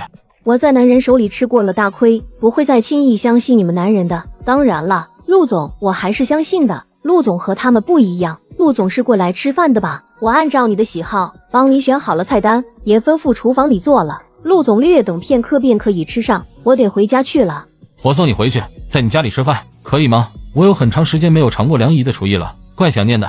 那陆总在这里等等我，我进去拿点东西。好，让人帮我调查一下那位肖先生。保镖当即掏出手机打电话，让人帮他们四少爷调查一下情敌。保镖刚打完电话，有一辆车在任你食餐厅停下来。红林，你看那个坐轮椅的又来了，我天天都来这里看着，不敢露面，怕海玲知道。但我知道姓陆的每天都会过来，有时候还会去幼儿园接杨洋放学。看到他和杨洋相处的像父子似的，姐就替你感到不值呀。杨洋是你的亲生儿子，你也给了抚养费的，海玲却由着姓陆的和杨洋培养感情。我看她就是做好了准备嫁给姓陆的了。姐，我们今天过来是打着给海童添妆的借口，其他的事情都不用说了。就算海玲真的嫁给陆总，杨洋是我亲生儿子，这是改变不了的。我们下车吧，跟陆总打声招呼。陆总，周先生什么时候出的院？昨天出院的。陆总是来找海玲的吧？怎么不进去？海玲进去拿东西，拿了东西，我们一起回家去。在这对极品姐弟面前，陆东明故意这样说，气死他们。几个人站在这里，气氛有点尴尬。海玲走出来，看到的便是这样的画面。海玲，周姐怎么来了？杨洋爸出院了。周红林听到前妻对他的称呼，内心感叹一下前妻的胸襟以及宽容。医生说我可以出院回家里静养，就出院了，在医院住着，要花不少钱，我这一次几乎花光了家底。那就在家里好好的养着，暂时不要想着上班的事。杨洋明年的抚养费，你可以等复工后再支付。放心，杨洋是我的儿子，离婚时我们签好了协议的，孩子共同抚养，该我尽的责任我不会推卸。海玲、海童婚礼在即，他的婚礼我们就不参加了。我和我爸妈给他略备了点薄礼，给他添妆，麻烦你帮我转交给他。你们的心意，我带彤彤心领了。你这一次住院花了不少钱，现在又不能上班，你爸妈年纪又大了，退休金并不高，还要生活。彤彤不会收你们的添妆的。是嫌弃我们的礼包吗？彤彤现在要什么没有，你们这点添妆确实看不上。不过彤彤不是嫌贫爱富之人，他是单纯厌恶你们的添妆，他不会收。你们硬要给的话，他会退回来或者扔掉。周红林，过去发生了多少事，你不可能忘记，我们也不可能忘记。除了洋洋，我们没有任何的关系的了。希望你们以后不要再出现在我们的面前。海玲，对不起，打扰你了。姐，我头晕，你送我回家吧。周红林上车之前，又扭头看向陆东明。陆总好好的对海玲，她是个好女人，是我没有福气。放心，我会爱海玲一辈子的。周先生的确是无福之人，我陆东明命大福大，是海玲最好的归宿。周红林的脸色又白了白，海玲都没有反驳着陆东明的话，说明两个人在他住院期间感情更上一层楼了。在后续里，周红林征得叶佳妮的同意后，将他当初购买的婚房转手卖掉，拿到钱后，他本想分一点给叶佳妮的，叶佳妮拒绝了。之后周红林回到了老家静养，除了固定时间看望儿子之外，他以及他的家人算是淡出了海玲等人的世界。少爷回来了，大小姐知道了肯定会很开心的。大姐在家吗？大小姐最近天天都在家，眼睛要用药，姑爷不让她处理公事，生意上的事都交给了莫总。我大姐用了程医生的药后，效果怎么样？能看见了吗？大小姐用了程医生的药后，效果非常好。大小姐现在能勉强看清眼前的事物了。姑爷经常凑近前去，问大小姐是否能看清楚她的样子。真的吗？我骗少爷做什么？程医生说了，大小姐的眼睛当初就值得有好转的了。如果不是给大小姐治眼睛的那位医生离世，大小姐的眼睛早就好了。所以程医生一用药，大小姐的眼睛就好得很快。原来如此。少爷，你怎么忽然就回来了？我放心不下大姐，就请了几天假回来看看。大姐在屋里吧，我进去看看。大小姐和姑爷都在。天雷怎么回来了？这是我的家，我想什么时候回来就什么时候回来，要你管。天磊，你姐现在能看到眼前的东西了，不过还不是很清楚的。程医生说她现在的视力等同那些近视7、800度的人摘掉了眼镜一样，看是能看到，就是看得不清楚。你贴近一点，你姐才能看清楚你的样子。对了，你想吃什么菜？我让厨房加几烧几道你爱吃的菜。大姐，你看看我，能看清楚我的样子吗？天磊，大姐又见到了你，10年了，大姐终于又能看到你，你长大了，比大姐都要高了。云初，你可别掉泪，能看见是好事，该高兴才对。程医生也说了，在治疗期间别哭，那样不利于治疗。大姐，我姐夫说的对，你不能掉泪，能看见就是好事，我们都要高兴。你别哭，大姐能重见光明，我也放心了，能够安心读书。大姐，暑假期间我对你不好，是我的错，以后我还会做一个明事理的人。大姐，我其实没有恨你的，只是一时间接受不了是你亲手将我爸妈送进去的，才会躲避着你，不和你见面，还差点被大姑和二姑利用了。天雷，咱们是亲姐弟，没有隔夜仇，大姐不怪你，不要再说自责的话，大姐不想听。好。你怎么突然间就回来了？不年不节的，你不用上课吗？上次和大姐通了电话，我挺担心的，想知道大姐的眼睛治疗效果怎么样，就请了几天假回来看看。你不会打电话呀？还请假跑回来，在家里待上2天，就赶紧回学校里去。云初，既然天雷请假回来了，就让他喝完我大哥的喜酒再回校吧。天雷，你请了几天假？1个星期。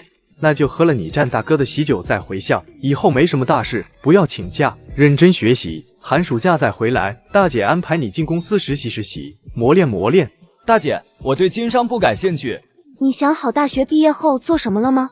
我喜欢画画，喜欢摄影，想当个画家和摄影师。寒暑假在我们家的公司打假期工，给你算工资的，以后的事以后再说。好，姐夫的大哥要结婚了吗？我大哥早就结婚了，现在是办婚礼。那我回来的真是时候，能参加战大哥的婚礼。此时佣人进来，大小姐、少爷、大姑太太和二姑太太又来了，怎么赶都不肯走，非要见大小姐不可，还说大小姐不见他们就在门口躺着。云初，我们知道错了，我们放弃，不会再和你争家产，你就放过我们吧。天磊，天磊，不用叫天磊，天磊说不了事，你们不用这般恶狠狠地瞪着我，眼神是杀不死人的，这样瞪人还挺累人的吧。宁大姑伸手晃了晃，大姑，我能看得见，不用晃。大姑胖了很多呀，在我的记忆中，大姑身材苗条的，现在却是又矮又胖了。云初，你能看见了，很吃惊是吧？你们是不是觉得很失望？云初，你能重见光明，真是老天有眼呀！你那个妈心太毒了，不管怎么说，你也是她的亲生女儿呀，竟然下毒瞎你的双眼。云初，我和你大姑虽说知情，可我们也无奈呀。你也知道你妈背后有暗黑势力的，我们敢帮着你，她分分钟就能要我们全家人的命，是我们对不起你，我和你大姑都知道错了。云初，怎么说，我们也是你的亲姑姑，是你爸的亲姐姐，我们是亲戚，还很亲很亲的亲戚，你不要赶尽杀绝好不好？给我们留条活路吧，我们保证以后都不会再打您家的主意，不会再想着回来和你争家产的，只要你放过我们，我们就离你们远远的。天磊，天磊，你帮姑姑说说好话，想想姑姑对你多好呀，你忍心看到姑姑被你大姐赶尽杀绝吗？大姑、二姑，现在我们家里是大姐说了算，我不知道大姐为什么会这样对你们，但我大姐不是那种心狠手辣的人，她只是恩怨分明。姑姑，你们是不是对我大姐做了什么？大姑二姑对我做了什么？你们心里清楚。说我心狠手辣，这话不打脸吗？明明心狠手辣的人是你们，你们要的是我的命。人不犯我，我不犯人，人犯我，不管是谁，我都会反击回去。我对你们已经算是手下留情的了，至少你们还没有妻离子散、家破人亡，穷点有什么关系？你们有手有脚，自己挣钱去啊！宁云初，你就那么狠？我们好歹是你的亲姑姑，你爸要是活着，都得禁止我们这两个当姐姐的。不要提我爸，你们没有资格提我爸。姐，你别气坏了身体。我爸是怎么死的？你们俩说是他的亲姐姐，你们说说他是怎么死的？我爸死后，你们又是怎么对待他唯一的孩子的？你们还有什么资格提我爸？我爸要是活着，绝对与你们一刀两断，断绝姐弟关系。云初，我们是后来才知道你爸的死是你妈和天磊的爸下的黑手，我们也骂了他们的。事情都过去那么多年了，凶手也被你送进监狱里去，你还想怎么样？你真要怨，应该怨天磊，是他爸害死你的亲爸。该恨谁怨谁，我心里清楚的很。你们有今天的下场，都是咎由自取，怨不得谁。当然，你们要怨我也可以，我无所谓。我就喜欢看到你们现在落魄的样子，不该是你们的东西，你们抢也抢不走，硬要抢，就是如今这样的下场。天雷，我们进去。宁云初，你不得好死，你会不得好死的。管家，后院养着的那2条狼狗放出去，以后他们再来吵吵闹闹的，直接放狼狗，不必跟他们客气。还有，从今天开始，我和天雷与他们断绝姑侄关系。20几年前，我爸被害死后，他们知情不报，包庇凶手，也是犯了法的。只是当年我才2岁，还什么都不懂，没有办法告他们。如今20几年过去，过了追诉期，否则我岂能容忍他们时不时跑来这里膈应我？天雷，你爸妈犯的罪，不仅仅是20几年前害死我亲爸，他们还涉黑、涉嫌绑架、伤人、入罪一起的。这些事我们都没有好好的说说，今天都告诉你。大姐，我没有怪你，我知道你是对的。你打小就是个善良、充满正义感的人，我也知道你爸妈被我送进去，对你来说也是一种伤害，是沉重的打击。你能想清楚，没有被他们利用，大姐很高兴。天雷，大姐没有怨过你，你是无辜的。他们做下那些事的时候，你还没有出生，我们又不能自己选择父母，老天爷给你安排了那样的父母，你也反抗不了。所以这不是你的错，你不用自责，也不用担心大姐会报复你。大姐，我相信你，从来不担心你会报复我。别想那么多了，宁家的家产永远都有你的一份，不过你接不接受，大姐都会分出来，放在那里，你想什么时候接受都可以。他们说的话你别放在心里，也不要偏听他们的胡说八道。亲如姐弟都不能相信时，你觉得你能相信他们吗？大姐，我不会再被他们哄了去。在这个家里，你是最善良、最充满正义感的人，没有受你爸妈的影响，坚持自我，是个很有主见的人。大姐，你能告诉我在我上学的这段时间里出什么事了吗？事情都过去了，反正大姐没事，他们成了输家便是。明年初，农历是年前，你二姐能出来了。她出来就出来吧，出来了也是将咱们家闹得天翻地覆的。大姐注意她便是，她肯定会和2位大姑姑在一起的。我还是个瞎子的时候都不怕他，现在我能看得见了，更不可能怕他。他不过是被你爸妈宠坏的孩子。姐弟俩聊着的时候，战逸晨在厨房里做菜。大姐，姐夫烧菜的本事一流的吧？闻到了香味，我觉得好饿了，想吃饭。他做的菜是很好吃。奶奶是个与众不同的豪门老太太，她教育孩子的方式也跟别人不一样。你姐夫家里堂兄弟加一起共9人，他说人人都会烧菜做饭，是奶奶培养出来的。他说奶奶嘴馋，故而逼着孙子们会烧菜做饭，好满足他的食欲。其实是培养他们有自理能力，谁也不知道自己的家族能富贵多少年。自理能力强，多一门技艺在身，以后也饿不死，能在这个社会生存下去。据说厨艺最好的就是6少爷，6少是大哥一母所生的亲弟弟。战奶奶在我们满城是出了名的睿智，老人家都说战家的老太爷独具慧眼，娶了战奶奶这样一位贤妻，福3代。我去看看姐夫做什么好吃的菜，这么香。宁天雷忍不住起身往厨房走去。磊，很快就可以吃饭了，你要是饿了，先吃些点心垫垫肚子，不过别吃太多，免得正餐吃不下去。姐夫，你做了什么菜？我在厅里都闻到了香味，肚里的馋虫都被勾出来了。也没做多少菜，都是你姐爱吃的。你小舅子我难得回来一次，你也不烧几道我爱吃的菜。你又不挑食，你姐爱吃的你也吃，你姐不爱吃的你照吃，还需要特意烧其他菜吗？感觉姐夫在说我是个饭桶，有吃就行。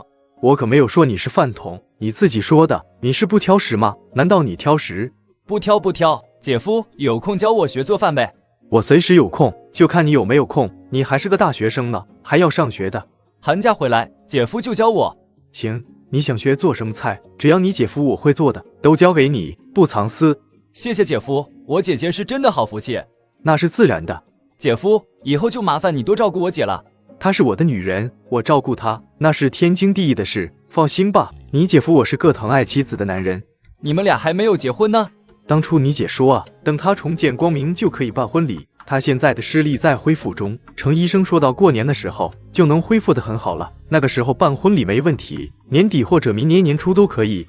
过了年再说吧，你们家要是选好了日子，得让我过目。别说我年纪小，我是我姐的娘家弟弟，在旧社会里，父母不在，姐姐要嫁人，还得当弟弟的同意才行。我以后是你们孩子的舅舅嘛，娘家就大。小孩子想那么多干嘛？认真读书。我和你姐订婚的时候，难道没有通知你？没经过你同意，你没出面吗？只要你姐在乎你，我就不会轻视你。宁天磊张张嘴，却无话可说。一顿饭下来，宁天磊吃的肚皮都撑起来了。又不是没得吃了，瞧把你吃的，肚子都圆滚滚的了。姐夫，我抵挡不住我姐的关爱呀，你做的菜也太好吃了，控制不住。坐一会儿，出去走一走，散散步，消消食。这么大个人了，自己能吃多少，心里没数吗？姐，你都不停的给我夹菜菜又好吃，我一时没忍住就吃撑了。可别推到我头上来，我只是每道菜夹给你试了试，是你自己不停的夹。好吧，是我的错，我坐一会就出去走一走。不就是拒绝了以你有的身份陪你回去参加婚礼吗？用得着郁闷成这般？喝酒像喝水，不醉死你才怪。我从来没有当过伴娘，不敢给你大嫂当伴娘。今天把手里的事情做完，明天我陪着你回宛城参加你大哥大嫂的婚礼。浩宇，我能为你穿一次女装，虽说只给你一个人看，其实就是我爱上你的表现。我这个人不善于表达感情，恢不恢复女人身份，你也知道我是个女人，不会影响咱们谈情说爱。你若是在乎别人看你的眼神，你也不会对我纠缠不休了。咱们管别人说什么，我们过得开心就行。我最多能向你许诺，若是以后我们真的结婚，我穿着婚纱嫁给你，那天我就是一个女人，完完全全的女人，不就等于告诉世人你是个正常的男人了吗？想了想，乔涵忽然笑了起来。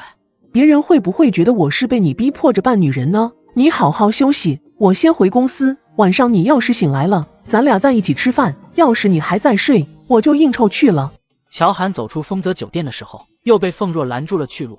乔少，你别走呀，我就和你说几句话，只说几句话就行。乔少，我只是想陪你去宛城参加战少的婚礼。乔涵就像没有听到凤若的叫喊似的，又让他跑了。乔涵，你就是个眼瞎的，放着我这么好身材的女人不要，要战浩宇那个男人，难道你真的是同性恋？所以这么多年来，不管是哪家仙卿追求你，你都无动于衷。凤若在心里不停地咒骂着战浩宇，骂着又骂到了凤琴身上。是宛城战家送过来的吗？是的，马上就到战少的婚礼，收到请柬的人，只要不是宛城的，都开始动身前往宛城。我们家何其有幸，也能收到战少送来的请柬。妈，我们家什么时候动身？妈叫你过来，就是跟你说这件事的。凤琴，从你回来后，妈就开始培养你，给你学习的机会。平时妈骂你是骂得狠了点儿，那也是想你好，顺便做戏给别人看，卸下别人的心防，你才能发现很多事情背后的真相。1年多了，将近2年，妈想看看你到底有没有能力接下我们凤氏家族战少的婚礼。妈自己过去参加就行，你们就不用去了。你留在家里打理好公司，处理好组里的事务。妈回来时，希望你能交出一份让妈满意的答卷。就妈一个人去，不和爸一起嘛？我其实挺想跟着妈过去的。宛城是个繁华的大城市，剧也多，我想着咱们家的生意要不要往那边发展。一口吃不成个胖子。凤琴，你现在连咱们总部的事都还没有完全搞定，就别想着扩充版图的事了。宛城各行各业都饱和了，又有战氏和商氏2大集团， A 市的丰城集团也有分公司在那里。君家的武少亲自坐镇宛城，我们去那边连口汤水都喝不到了。好好的在我们的老地盘经营，以前我们凤家在江城也是前几名的，现在我们已经排到了末尾去。你这一代要是不争气一点，我们很快就会跌出顶流豪门之列。也是妈无能，你外婆活着的时候，我们凤家是巅峰时期，你那的大姨接管凤家时，咱们凤家也能维持在相同的位置上。你大姨走后，小姨也跟着离世，妈无奈才接管了凤氏，但妈以前并没有接受过当家人的训练，临时上手就有点手慌脚乱的。那个时候，那些旁支族系也想趁你大姨突然去世之机争权夺利，凤家是乱作一团的。妈还费了几年时间才稳住局面，虽说妈稳住了局面，凤氏家族还是遭到了重创，40就开始走下坡路了。如今妈也老了，就算再有拼劲也拼不了多少年。本来妈将所有希望都寄托在凤若身上的，谁知道那丫头不是我们家的血脉，怪不得我那么费心费力的培养她，她始终不如你呀。凤琴，妈希望你以后能够将我们凤家发扬光大，重回巅峰时刻，那样你走出去，别人也会敬重你，不像现在这样，我们在外面行走，大家只是表面客气，背后不知道怎么腹诽编排我们呢。妈，你努力了一辈子都无法让凤家重回巅峰时期，我不敢保证我能做到。咱们凤氏集团也有很多需要改正的地方，但那些部门管着那些事的人，是我几个哥哥以及族里的一些老人的儿孙，有他们在，我们凤氏集团很难恢复以前的风光。他们只想着如何壮大自己的钱包，不为公司考虑的。他们自知上位无望，自然只考虑他们的个人利益。阿琴，那些是留给你解决的，等妈退下来后，你上位后可以拿他们来立威，大家看到你连亲哥哥都敢开刀，不讲情义，就能镇住他们，让他们不敢轻易有二心。不过上位者对待下属要恩威并施，不能一直强硬，在高压的手段下容易逼走人才。凤琴点头应允。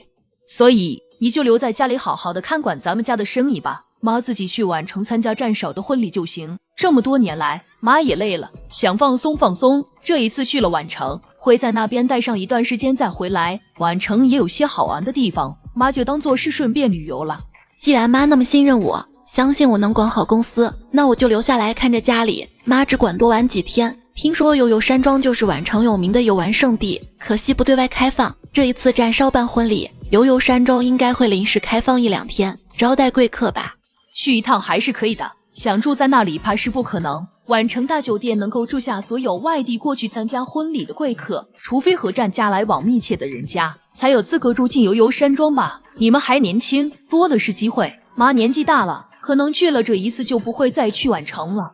也是，妈也要放松放松，要不带上我爸爸。我爸这个人没什么本事，不过陪伴妈、逗妈开心的本事还是有的。哪有做女儿的这样说自己爸爸的？你爸再没本事，也是有他才有你们的存在。我说的都是事实嘛，妈当初应该给我们找个厉害的爸爸的。有本事的男人不会给我们家当上门女婿。上次你爸说的那个男人，你不喜欢无所谓，改天妈给你介绍一个，你去见面，处一处。那个男人老实本分，人长得也帅气，像你爸年轻时那样帅，嫁个帅老公，下一代的颜值会好一点。你看你们兄妹几个，个个都是高颜值的。妈，我现在忙得很，你看我是有时间谈情说爱的人嘛，等我稳住了再考虑嫁人的事吧。我现在还不到30岁呢，30岁之后再结婚也不迟。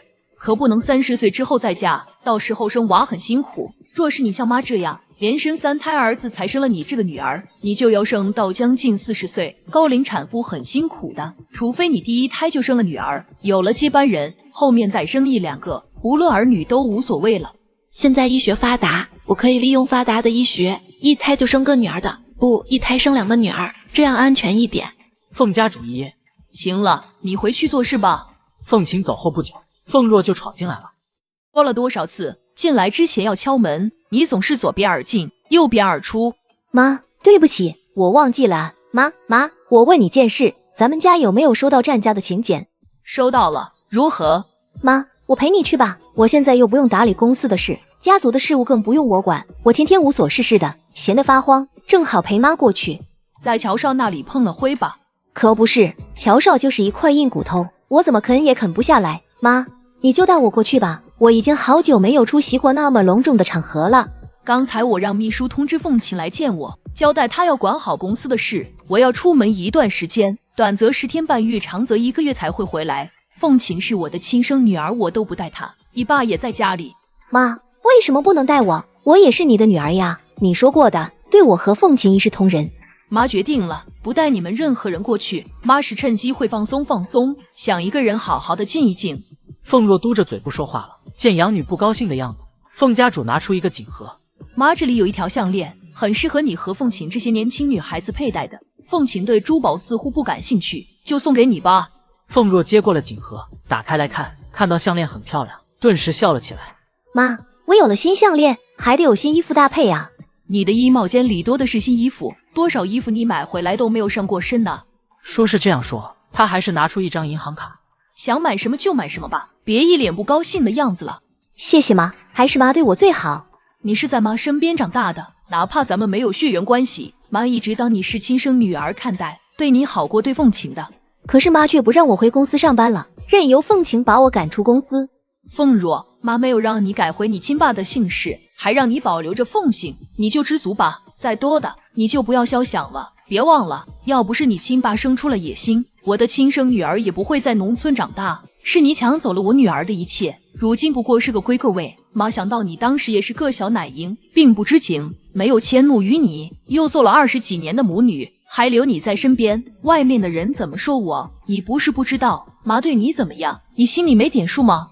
妈，对不起，是我说错话了，我知足，我不敢和凤琴争的。妈，你放心吧，我真的不会和凤琴争。妈，你忙，我出去了，打电话叫我大嫂过来陪我去买几身新衣服，好搭配妈送我的这条项链。去吧。说什么是弱亲生，不过是用些小恩小惠来打发我。给凤琴买新车时，一出手便是几百万的新车，给我就是几万的项链，偏心偏到了天边去。你疯了，想死也别死在我的车轮底下，弄脏我的车子。要不是我紧急刹车，你死在我的车轮底下，别人怎么说我？说我嫌贫爱富，宁愿留在养母身边当个养女，也不想回亲妈身边。女儿，不要叫我女儿，我不是你的女儿，我姓凤，是凤家的女儿，不是你们家的女儿。凤琴才是你的女儿。凤若，你是我的女儿，你是我的亲生女儿呀。凤若，回来好不好？回到妈妈的身边。这2年来，妈日思夜想，就盼着你回来。睁大你的狗眼看看，我是凤家的2小姐，凤家的2小姐，我叫凤若。你要找女儿，找凤琴去，她才是你的女儿。以后不要出现在我的面前，否则我会对你不客气的。不准备再拦我的车，惹毛我撞死你。自由保险公司帮我赔钱，我什么事都不会有。这些钱你拿去花，买2身好看一点的衣服，别穿得像个农村大妈似的。哦，你就是个农村大妈，拿着钱滚蛋，不许再出现在我的面前。凤若给他将近1万元的现金，让他尝到了甜头，就想着找凤琴也要点钱。凤家主在不惊动凤琴的情况下，派人出去把凤若的亲妈带到了偏僻的地方去，狠揍了一顿。凤若的亲妈吓破了胆，连连求饶，并保证不会再出现，不会打扰凤大小姐的生活。苏先生，你怎么过来了？程小姐，我是刚到的。你来就来了，买这么多东西做什么？我这是第1次登门拜见师傅，总要备上厚礼的，岂能空着手过来？你就肯定我爸会收你吗？走吧，我家就在不远处，带你回我家里吃饭，顺便见见我爸，看看我爸愿不愿意收你这个老徒。好。你不是说你要给战少当伴郎的吗？怎么过来了？你买这么多贵重的礼品，太破费了。你们这些大总裁，平时花钱是不是像流水那样？钱赚了就是花的，我要拜师嘛，肯定要拿出诚意来，给自己的师傅买点东西，再贵也是应该的。我看程小姐是很想参加战少的婚礼的，思虑再三后，我就过来了。1是拜访一下师傅，2是想邀请程小姐充当我的女伴，我带你参加战少的婚礼，明天我们就过去，赶得上婚礼的。来得及吗？我什么都没有准备好呢。是我请你充当我的女伴，不需要你准备什么，我都给你准备好了。当然来得及，大后天才是婚礼，来得及的，我们后天再坐飞机回去都来得及呢。先见了我爸再说吧，看看我爸愿不愿意收你为徒。好。程庆，这是你男朋友吗？长得真好看，你爸妈还老是担心你嫁不出去，我还劝你爸妈了，不用担心的，你长得也好看，怎么可能嫁不出去啊？现在看到你带着男友回来了，你爸妈肯定会很高兴的，以后都不用担心你嫁不出去了。四婶，这位苏先生是来找我爸，想拜我爸为师，学点拳脚功夫防身用的。我还以为是你的男朋友呢。程庆，你爸有多少个徒弟，四婶都知道，就属这个男人最好看了，看上去也气度不凡，你可得抓住机会。四婶，你真的想多了。我知道我想多了，你们现在不是男女朋友关系吗？以后是不就行了？总之，遇到了好男人，赶紧抓牢了，别被别人抢了去。四婶是没有女儿，你是我们左邻右舍看着长大的，四婶站你这一边，你可得抓紧了。行，我抓紧了。四婶，我先带苏先生回去见我爸。去吧。那个大婶是我们家的老邻居了，看着我长大的，小时候我练武偷懒，被我爸揍，我妈都救不到我，还得我家邻居过来帮忙，才能把我从我爸的鞭子下救出来。他们对我很好，看到我和一个男的一起就会以为是我的男朋友。苏先生不要见怪哈。这个正常，我也是，我只要多看一个女孩子2眼，我爸妈都以为我喜欢那个女孩子，然后就极力撮合我和那个女孩子，让我哭笑不得。苏先生今年贵庚？35虚岁了。也难怪你爸妈是那样的反应，要是我35岁还没有嫁人，我爸妈肯定急得头发都白了。现在还好，我才20出头，我爸妈也就是嘴上提醒我，遇到喜欢的可以恋爱了。苏先生是眼光太高还是工作太忙吧，没时间去谈恋爱？我猜测苏先生就是太忙了，没时间去恋爱。不过苏先生也是要抓紧点了，免得你爸妈着急发疯。虽然我爸妈还不怎么催我的婚，不过我老哥们就被我爸妈催的，回到家里都往耳里塞棉花。他听到我爸妈的唠叨，他们也是太挑，媒婆给他们介绍女友，见了面就嫌弃别人娇弱，他们想找一个能跟他们干架的女高手，气得我爸想操棍子把他们揍一顿。你哥哥们有这样的想法很正常，毕竟他们也是打小就学武，估计朋友圈都是学武之人吧，会想找一个也会拳脚功夫的妻子很正常。程小姐找男朋友大概也想找一个会拳脚功夫的吧。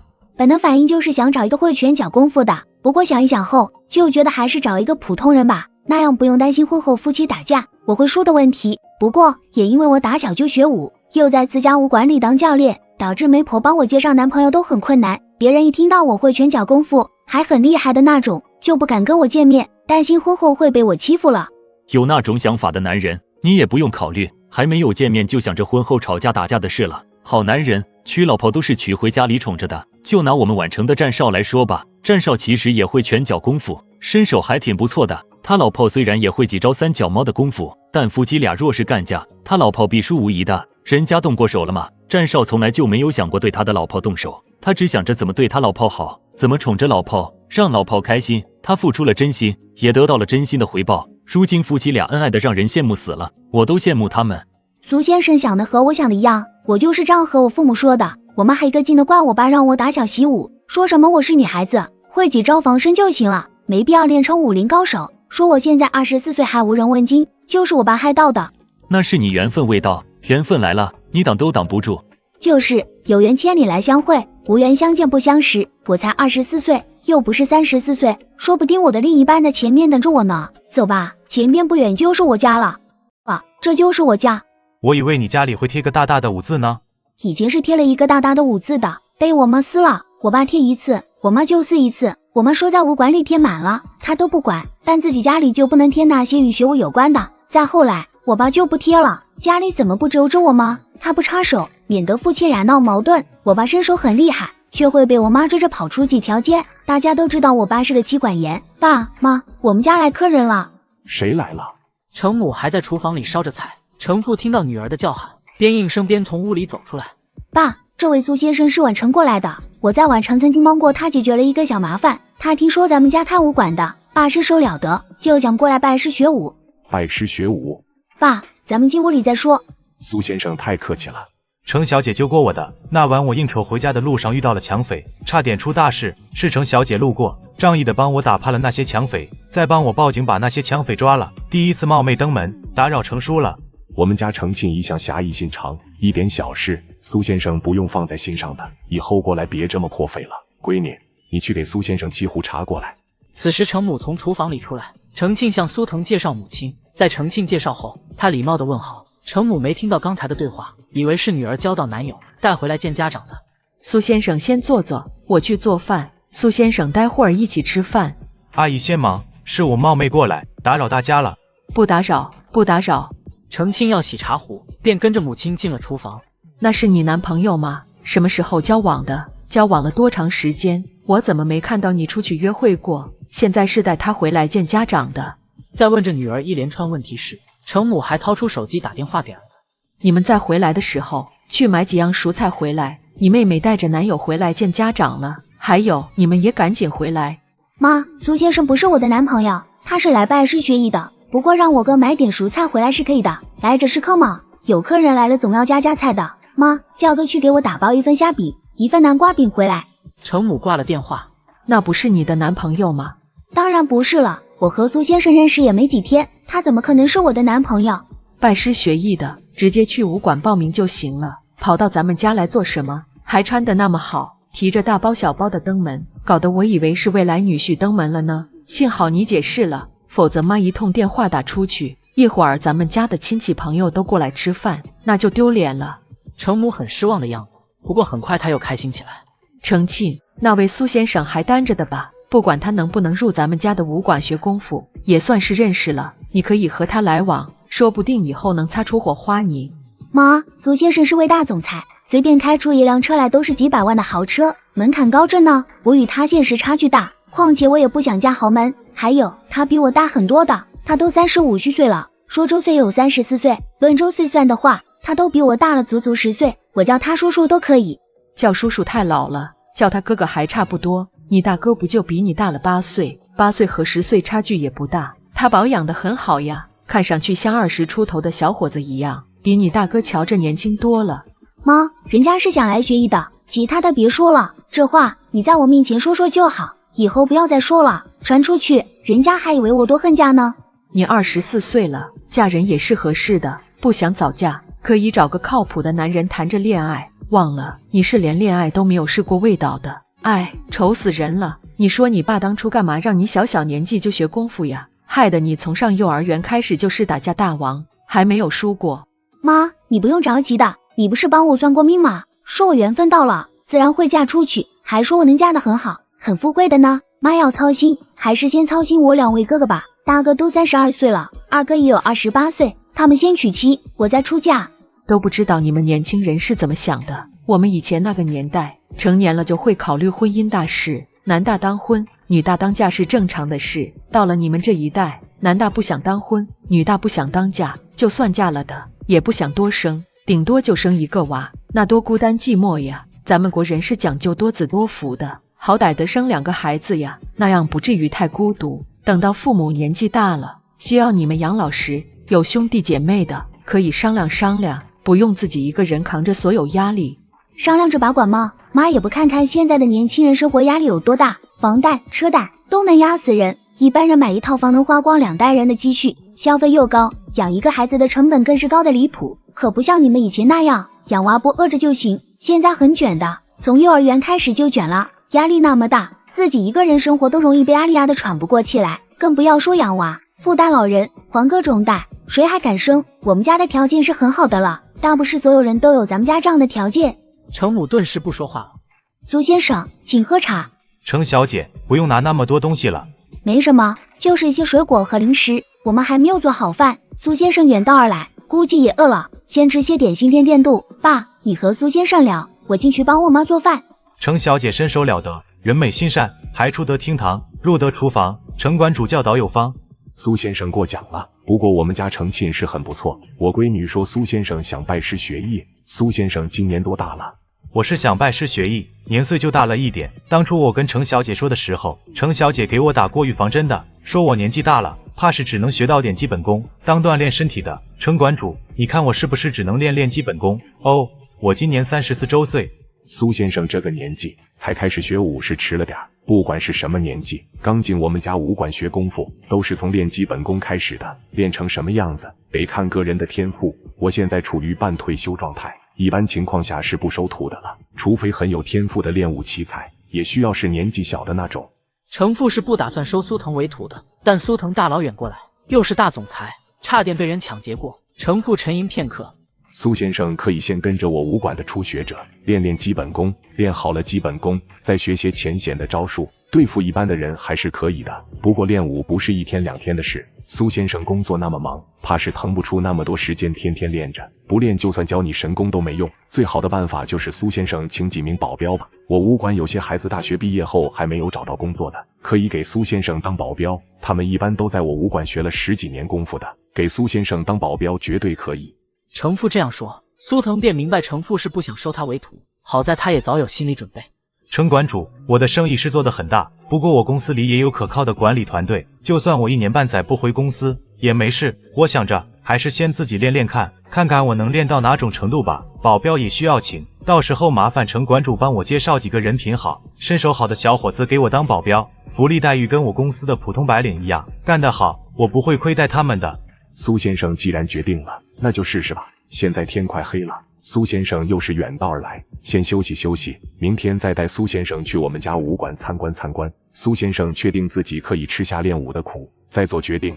好，我这次过来主要是拜访一下程馆主的，也是向程小姐道谢。那天晚上多亏程小姐出手相救，否则我不仅会被抢，还会被绑架遭到勒索的。还有一件事，我征求一下程馆主的意思。苏先生请说。再过2天是宛城首富战家大少爷办婚礼的大好日子，我和战少有几分交情，谈过数次生意，合作过数个项目，所以战少结婚我给他当伴郎。程小姐似乎对战少和战大少奶奶的事很感兴趣，我就想着带程小姐一起参加战少的婚礼，满足她的好奇心，也算是我报答程小姐的救命之恩。程小姐还在宛城的时候，她说她要送孩子们回来，她家长们担心，但我知道她是很想参加战少的婚礼的，故而借着这次过来拜访之机，接上程小姐一起回宛城，等战少的婚礼过后，我再送程小姐回来，也正是拜师学艺。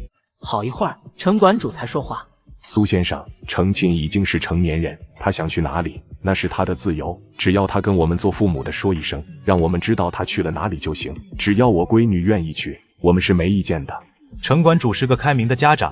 程馆主笑笑，招呼苏腾吃水果和点心。此时外面传来了汽车的声音，很快苏腾就听到了陌生男人的叫喊声：“妹，你要的虾饼、南瓜饼买回来了。”老妈，你让我买的熟食买回来了，家里来贵客了吧？我买了瓶好酒，好好的招待贵客。妈，我今晚能和贵客喝上2杯吧？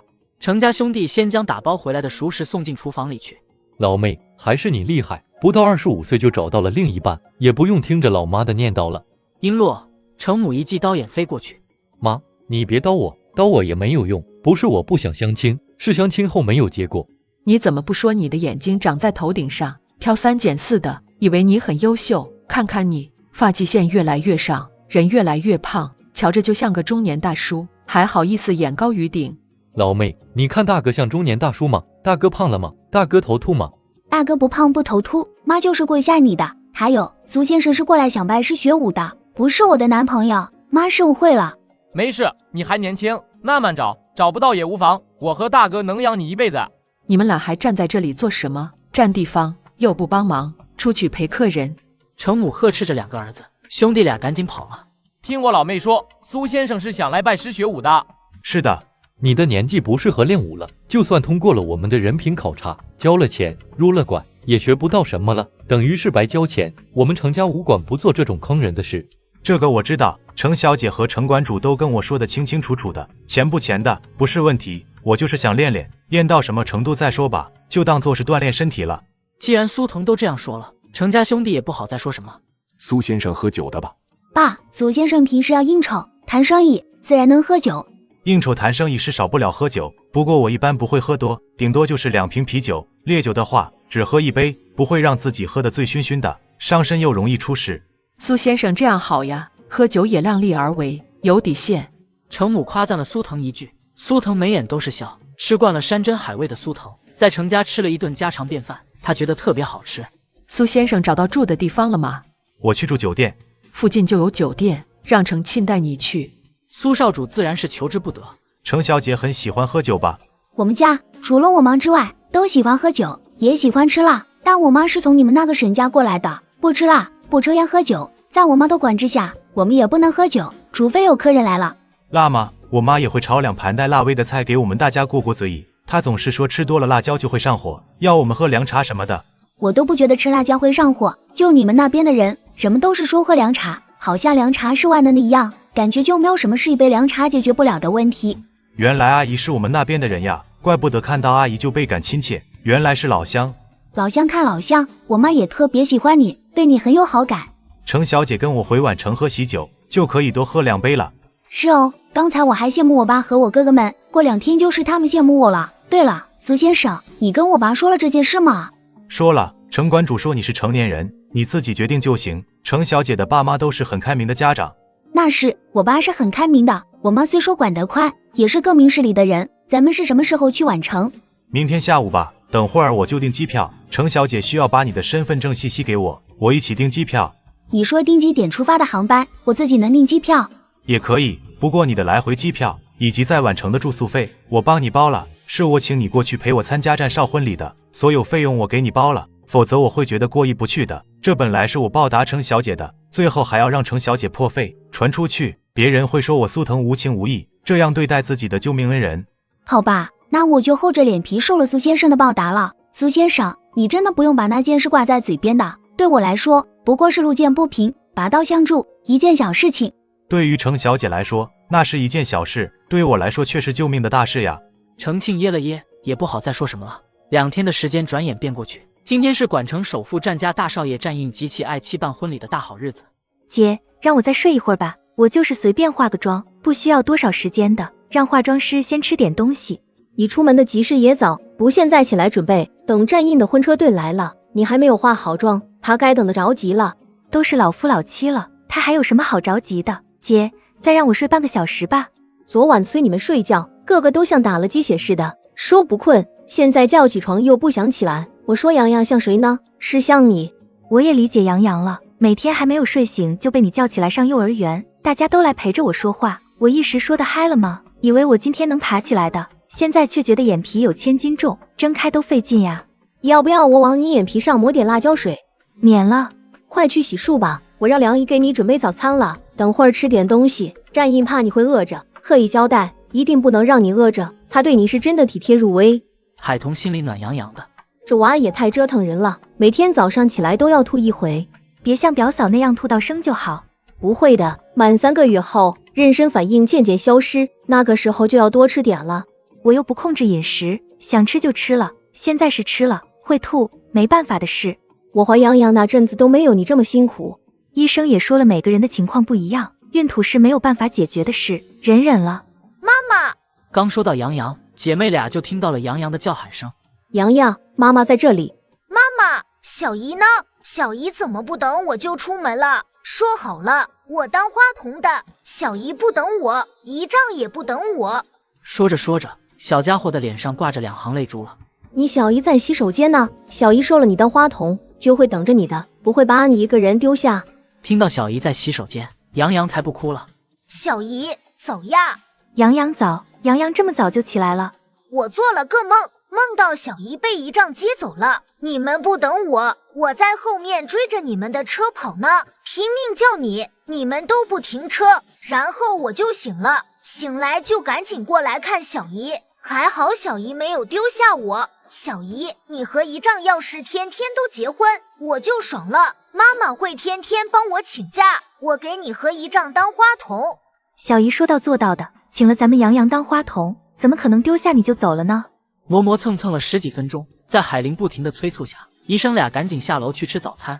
大少奶奶，龚小姐，早，昨晚睡得迟，今早起来的晚，让龚小姐久等了。也没等多久，大少奶奶先去吃早餐，吃完早餐略作休息，我们再开始。龚小姐一起吧。我出门前已经在家里吃过了。龚小姐吃过了，海童吩咐佣人招待好龚小姐，她则带着洋洋进了餐厅。爷，你说句话，我们要不要去参加海童的婚礼？爷爷奶奶去没问题，海童姐不会赶爷奶出来，你们去了就不知道会不会被赶了。怎么说？我们也是她的娘家人。海童姐可不需要咱们这些娘家人给她撑腰呢。老头子，你什么意见？海童没有请我们，谁都不要去，他并不想和我们和好，也好不了了。爷爷，我们去了不会搞破坏，就露个面，喝上2杯，给大家一个错觉，以为我们和海童的关系缓解了，不行吗？我们现在混得有多难，爷爷又不是不知道。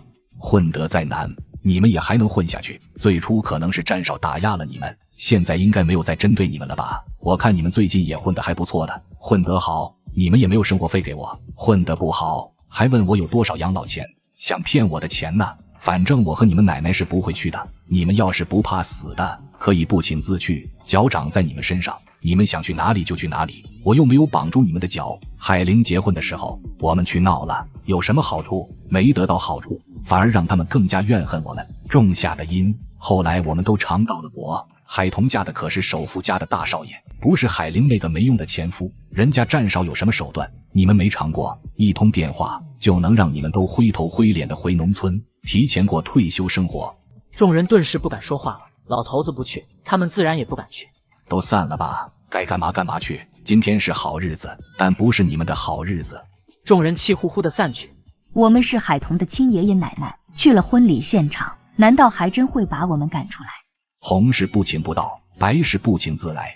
那姐妹俩也是狠心的，听说海玲现在都住着大别墅了，也有车子，才1年时间就有房有车，还有2家餐厅，日进斗金，还不是帮了海童嫁入豪门的福，日子过得那样富贵，也不知道帮帮堂兄弟们。以后她若是受到婆家欺负，没有娘家人帮她出头，她就知道哭了。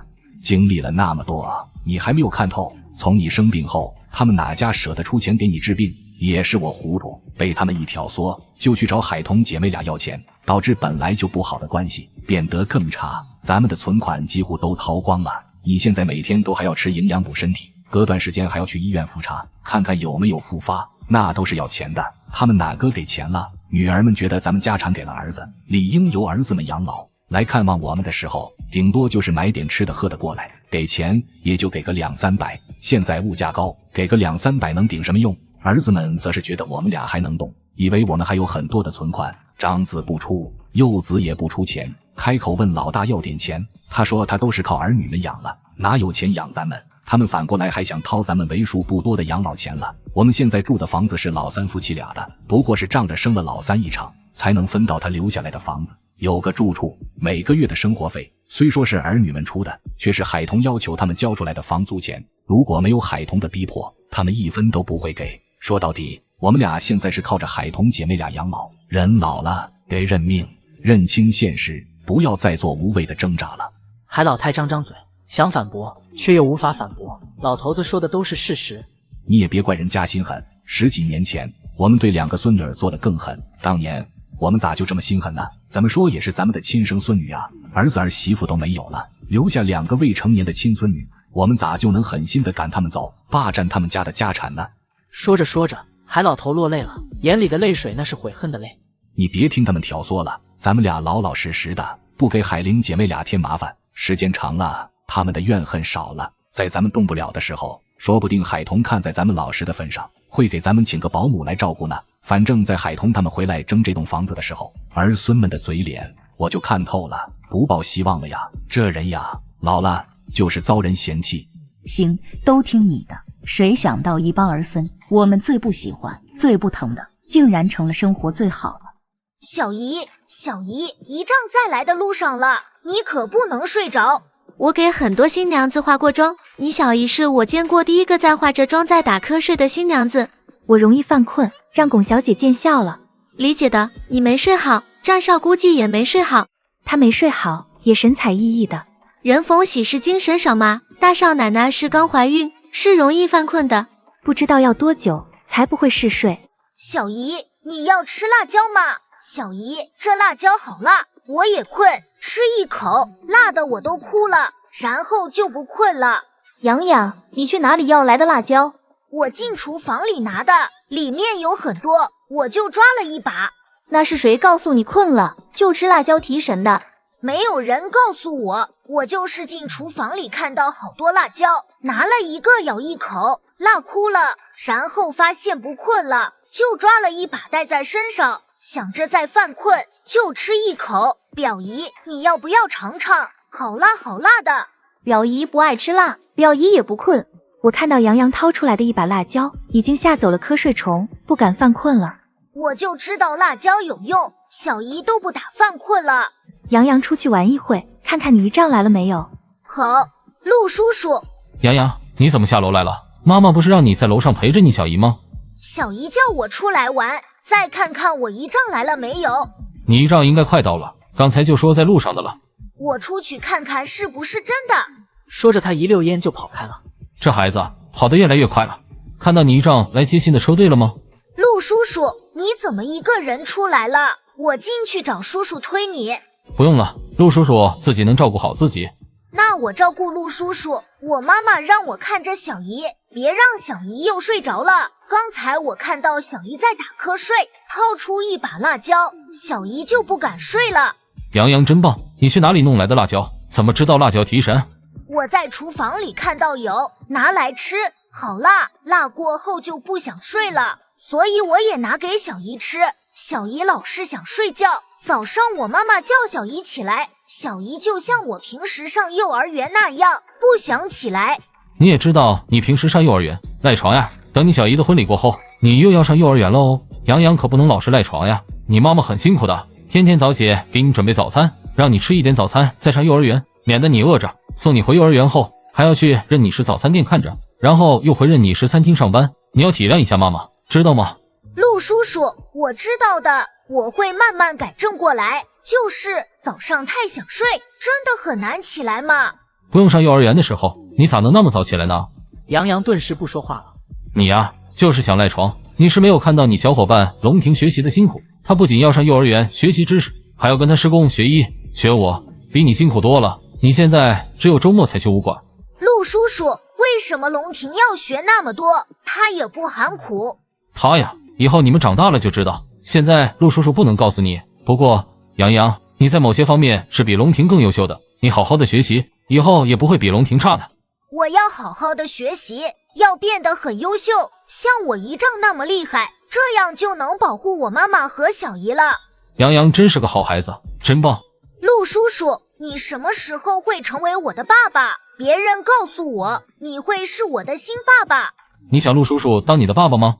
我有爸爸，不过有2个爸爸也挺好的。陆叔叔对我也很好，比我爸爸还好。我现在也想陆叔叔当我的爸爸了。那陆叔叔再努力努力，争取早点给你当爸爸哈。陆叔叔你努力。洋洋，不管陆叔叔能不能成为你的爸爸，陆叔叔对你的疼爱都会一如以往的，也会一辈子疼爱你。此时战印的婚车队浩浩荡荡的行驶过来。你进去跟你妈妈说，你姨丈的婚车队来了。陆叔叔，那真是我姨丈的婚车队吗？来接我小姨的。就是你姨丈的接亲车队，错不了的，你姨丈的车子多。我现在就去告诉妈妈。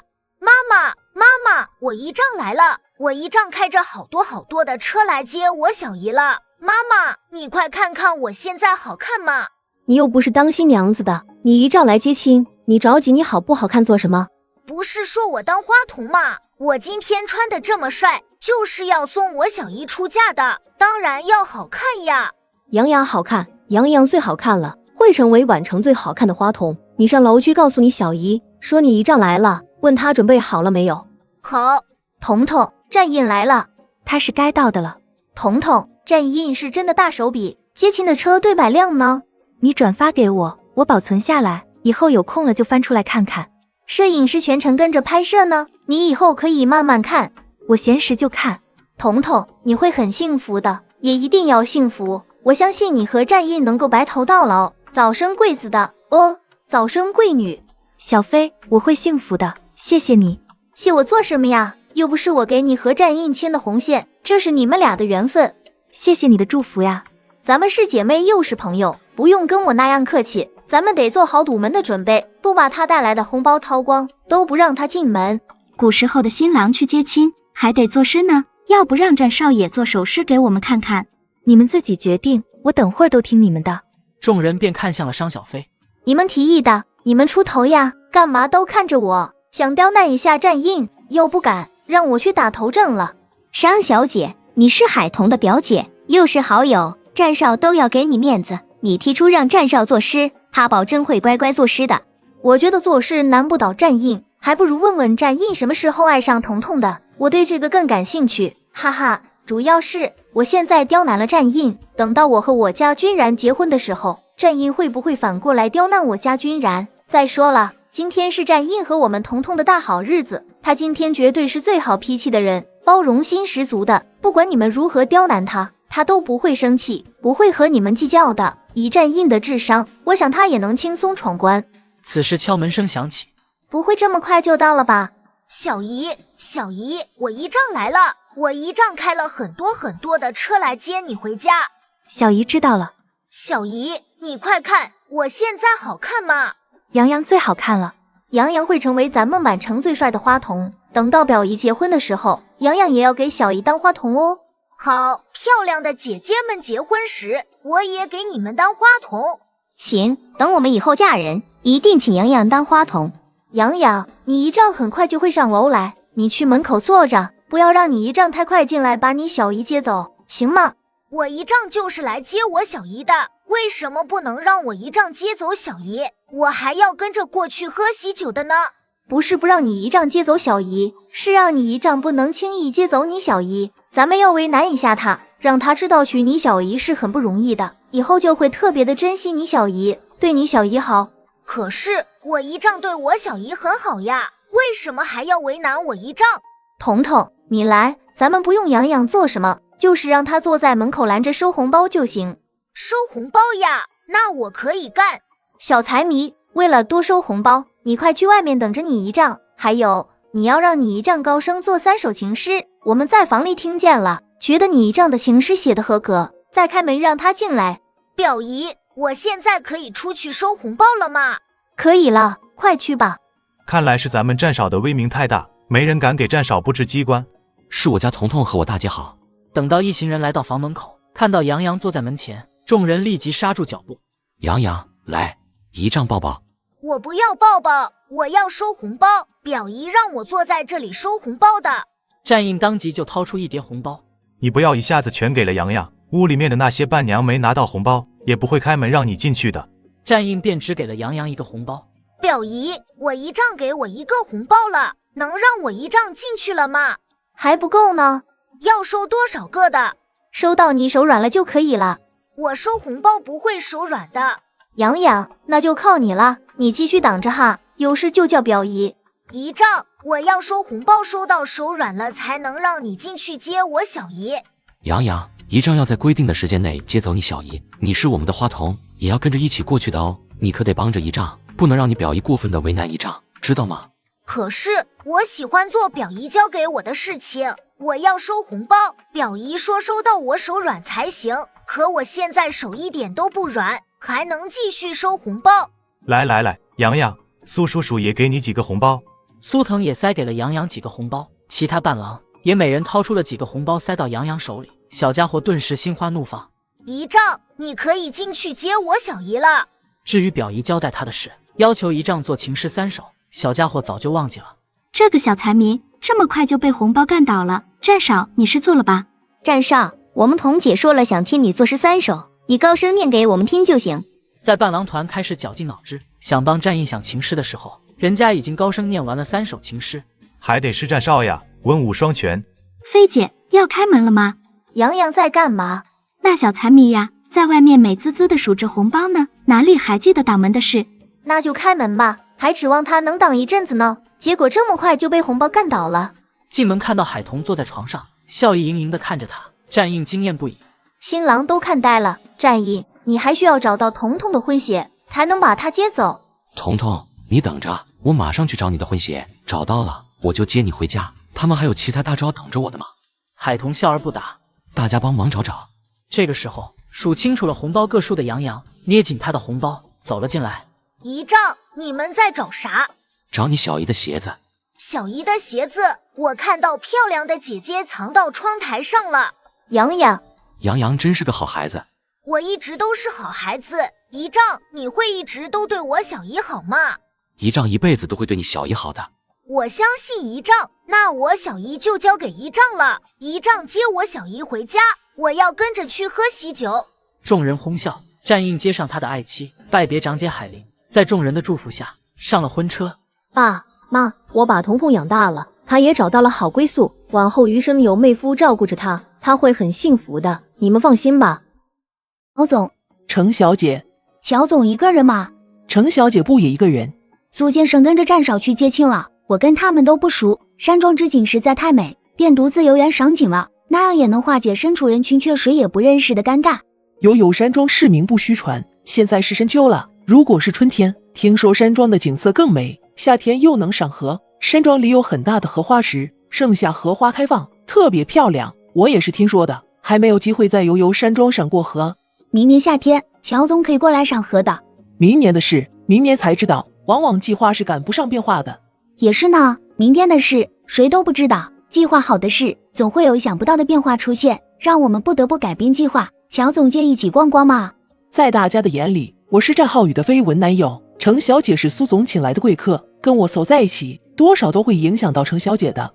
我也不好勉强乔总了，乔总让我感到很意外。是不是觉得我承认自己是战浩宇的绯闻男友？是的，从战浩宇公开追求我开始，我和他就被大家捆绑在一起了。他对我的追求劲儿，大家也是有目共睹的，都是大家知道的事情了，我也能坦然面对。乔总接受了战三少爷的追求吗？我承认我心动了。可是你们这样的情况，世俗是很难接受的。日子是我们在过，只要我们过得开心就行，管别人怎么看我们。也是，我们自己过得开心就好，只要你们双方的亲人能够接受，就不用管别人怎么看的。战家的长辈我瞧着都很开明，以前也听说过战家长辈特别开明的，他们对乔总你热情的很，并不像是会嫌弃的样子，更没有阻拦你们在一起的意思。是的，他们很开明，对我是很好，很热情，把我当成儿媳妇来看待了。我爸妈也是将战浩宇当成女婿看待。哥，此时乔轩走过来，乔涵看向弟弟，那浅浅的笑容敛了起来，换上了严肃的表情。哥，你怎么在这里？乔总，我先走。乔涵点了点头，程庆很快便走开。刚刚那位美女是哪家千金？我没有见过她呢，长得很有吸引力。你可别打她的主意，那是苏家少主的菜。程庆，云城程家武馆馆长的千金，打小就习武，有一身不错的功夫，现在是程家武馆的教练，是个很爽快的女孩子，人也很纯粹，没有花花肠子。我已经很多年没有见过这么纯粹的人了。是苏家少主的菜呀，那真不敢碰呢。我看他很顺眼的。苏家少主不是有病吗？就是禁不得女人的病，说是对女人没有反应，对男人也没有反应的。说的好听是寡情病，说的难听点，他就是不行吧。这话乔轩也就是在姐姐面前说说，不敢往外说。寡情病还有救，不行就不行了，两者还是有区别的。苏少主只要遇到让他能有反应的女孩子，就和正常人没两样。程小姐是个幸运儿，她这辈子都不用担心苏少主有二心。战浩宇也不会有二心的。乔轩替未来姐夫说了句话，乔涵不接话。程小姐就是那个能治好苏少主的女孩子吗？战少的迎亲队伍在回来的路上了，等他们回来，你去问问苏少主，不就知道答案了。苏少主的八卦，若不是他愿意让大家看到，谁敢去打听？能打听得到吗？我也不敢去打听，以为姐能听到呢。战浩宇没说吗？他也是和我们一起回来的，哪知道那么多，以为他是百事通，事事都知道。就是苏家都还有他们不知道的事情吗？你在这里做什么？跟着爸妈，多认识点老总们。乔氏以后还是要交回到你手里的。姐这是为你以后嫁人做准备了吗？就算你嫁了人，依旧可以打理着乔氏集团。爸妈就咱们俩的孩子，家产肯定是要平分的。乔氏集团也有一半是属于姐的，我觉得咱们俩的职位不要变动才好。我累了这么多年，想退到二线休息休息不行。你是男人，就要顶天立地的，该你承担的责任，你去承担。我不觉得接管公司就是我的责任，姐也有继承权，咱们俩都有着责任。姐什么时候嫁人？你出嫁的时候，蜜月期间我可以挑大梁，姐怀孕给我生外甥的时候，我也能挑大梁。不该让战浩宇挑大梁，是他把我姐姐娶走了，就该让他挑大梁。人家没有欠着你的，少给我找借口，滚回爸妈身边去。不想结交商界大佬，相看一下也是可以的，看看有没有你看得上眼的女孩子，年纪不小了，该娶妻了。我倒是觉得程小姐不错。在姐姐的瞪视下，乔轩不敢再说下去，嘻嘻的笑。你红颜知己一大堆了，不差程小姐一人。当然了，你要是能承受得起苏少主的炮轰，就去接近程小姐。出了事不要向我求助，我不会帮你收拾残局，只要苏少主不把你打残，我都不会出面。姐，你真狠，为了我的小命着想，我会离程小姐远远的。我走了，姐不要想我。我想谁都不会想你，滚你的吧，臭小子。弟弟走后，乔涵没有走太远，在附近一座凉亭坐下。没多久，天色变了，下起了雨。好在这场雨来得快，去得也快。没一会，乔涵听到了熟悉的叫喊声。乔涵，战浩宇捧着一束花由远而近。战少接亲回来了吗？回来了。雨停的时候，大嫂就进门，大晴天的，没想到还是变天下了一场雨。长辈们说那是大嫂平时爱喝汤，所以出嫁当天就会下雨。还有这样的说法？我平时也爱喝汤吗？老人家是那样说的，我觉得吧，那是凑巧的，天气多变，很正常。这是新娘的捧花，被我抢到了。都说抢到新娘捧花的人，就是下一个结婚的人。希望那是真的。乔涵，这花送给你，希望我们能沾到大哥大嫂的喜气。在别人的眼里，你是同性恋，看到你抢了你大嫂的捧花送给我，关于咱们俩同性恋的话题就更热烈了。他们爱怎么说就怎么说，只要你知道我是个正常的男人就行。我可不知道你正不正常，谁知道你会不会像苏少主那样。我随时配合你，让你验证一下我是否正常，保障你的下半生的美好生活。乔涵一时间不知道说什么了，好在战浩宇并没有在这个话题上纠缠下去，怕他会脸红。你怎么自己一个人待在这里？欣赏你们家的风景，不喜欢和别人一起，就独自一个人了。刚开始你会觉得这里很漂亮，长期住在这里，你就觉得很平常的了。我们年轻一辈的更喜欢住在外面呢。不过你能喜欢这里，我很开心。只要你喜欢，以后我们就住回山庄。虽然我们更喜欢住在外面，却也承认在山庄里生活更安静、悠闲、惬意。大嫂进门了，婚宴也要开始了，我们回屋里去。乔涵抽回了被他牵着的手。好，反正在别人的眼里，咱们就是一对公与兽，牵牵手，怎么了？乔涵无言以对，看这个男人的眼神带着嗔怪。乔涵，你别用这种眼神看着我，我会忍不住想亲你，到时候被人看到了，我脸皮厚无所谓，你脸皮薄受不住，然后回到江城不想搭理我怎么办？你大哥的婚礼过后，你还要去江城？你在江城，我当然要去江城，除非你跟着我回了宛城。你还真是闲。我从毕业后就帮着我大哥打理着家族事业，大哥说我嘴挑，厨艺也好，安排我接管了餐饮业，说要是宛城大酒店的饭菜不合我胃口，也无法征服客人的胃。从我接管战氏集团旗下的餐饮业到现在也有将近10年了，在我的工作岗位上，我稳如老狗，就算不在宛城，各大酒店也能正常运营。何况我管着的各大酒店还有总经理，好几个副总的，只有重要的事情才需要我处理。我就算常住在江城，也不会受到影响。于我来说，今年能否留在家里过年，不被奶奶赶出门，才是最重要的。你奶奶真的会将你赶出去，不让你回家过年吗？奶奶是个那么好、那样开明的人，我觉得她老人家可能是像你们的，因为你们个个都孝顺着她老人家，他就这样吓你们，让你们按他的安排去做。希望奶奶能够长命百岁，看到我们兄弟9人都成家立室，看到曾孙辈出生。奶奶会长命百岁的，我看奶奶身体很好，再活个20年都不成问题。张浩宇点头嗯着，两个人手牵着手往中心主屋而去。同进门给一些长辈敬酒以后，就被担心她会累坏的丈夫送回婚房里休息了。老婆，洗个澡，换了衣服再睡吧。晚上不用我出去代课了吗？晚上我都回来了，哪里还要出去代课？今天一整天咱们都累了，要早点休息。今天累坏你了。就是困得厉害，昨晚没有睡多久，天刚亮就被我姐叫起来了，一整天都是靠着意志力硬撑着的，现在眼皮直打架，提醒我快点补眠。晚上等你饿了，我给你送点吃的进来，好好休息。睡着后，我估计能睡到明天吧。那就睡到明天，明天起来就有早餐吃了，不会让你饿着肚子。虽说我们俩领证1年多了，今天才办婚礼，明天新婚第2天，我要不要早起给大家准备早餐？不用，你要是早起为大家准备早餐，我还得挨骂。家里长辈保证会把我骂个狗血淋头。你现在是咱们家里的国宝，最主要的就是休息好，吃好喝好，保持心情愉快，其他事交给我就行。这小家伙是个有福的，要是个女儿，那真的是能集万千宠爱于一身，像妍妍那样；要是个女儿，让她和妍妍成为朋友；要是儿子，跟妍妍做夫妻，多好呀！你不考虑和苏南结亲家了吗？之前总是念叨着生子就和苏南的儿子结拜兄弟，生女儿就和苏南当亲家的。见到妍妍就变心了，还是等孩子出生后再说吧。妍妍估计也轮不到咱们的儿子，龙庭守着呢。孩子这么小，以后的事谁知道？说龙庭守着为之过早。小军觉得她怀的是儿子，我也觉得我肚里这个小东西是个男宝宝，可能咱们两家的孩子只能做兄弟了，就像你和苏南一样。也挺好的呀。是的，挺好的。你睡吧。好，你也别喝太多的酒，早点回来。天一黑我就回来，放心，我不会喝醉的。明天我还要早起给你准备早餐呢。家里有那么多工人，其实不用你早起的。今天你也累了，昨晚想来你也没有睡好吧，要多休息。你喜欢吃我做的早餐，做的饭菜我就给你做。这个月我们都休婚假，就让我给你当1个月的主夫吧。3朝回门后，我带你在咱们管城自驾游。我还是在家里好好休息吧。虽说我认为我身体很好，却不得不承认，怀孕了就是不一样，走路走得太多，累了，我小腹会隐隐有痛感。这孩子对我来说是来之不易的，还是要小心点，特别是在前3个月，我现在妊娠反应又强烈。今天你也累了一整天，怎么样？现在小腹会痛吗？你从来没有对我说过这些。现在不会，我是说走路走得太多太累才会。以后有什么不舒服一定要告诉我，不要自己杠着，更不要瞒着。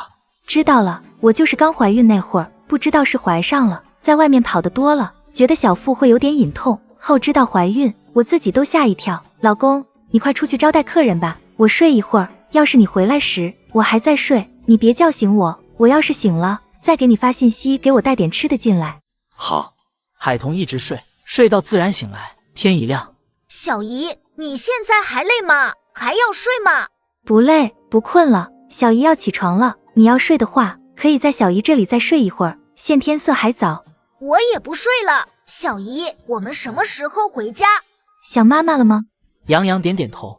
明天才是小姨回门的日子呢，今天你还要在这里陪小姨一天，明天跟着小姨一起回门，或者小姨让人送你回去。我不要，不跟着小姨一起回去，妈妈要送我上幼儿园的。刚上幼儿园的时候，你可开心了，这才上了1个多月，就不喜欢上幼儿园了？也不是不喜欢，就是觉得在家里更好玩一点。让你妈妈听到又要挨批了，上学的时候就认真上学，玩的时候就放心的玩。小姨，我知道了，妈妈也这样说的。上幼儿园时，我会认真学习的，要比龙庭更棒。玩的时候就放心的玩。小姨，等放长假，你会带我去找龙庭玩吗？国庆假过去了，想等放长假，就只有寒假了。你只要认真上学，等放寒假，小姨身子还不算笨重，到时候就带你去风尘山庄。龙庭会回风尘山庄过年，你们就可以一起玩了。不过你一定要认真上学，否则过年的时候和龙庭玩，你又样样不如他，回家又得嘟着小嘴了。杨洋认真的点头。你在这里等着小姨，小姨去换衣服洗漱后，咱们就可以下楼吃早餐了。你姨丈做的早餐是越来越好吃的。好。小姨，你这身衣服好漂亮呀。是小姨漂亮，还是衣服漂亮？小姨漂亮，穿上这身衣服后就更漂亮了。你这张嘴就像抹了蜜一样甜，长大后肯定会哄女孩子。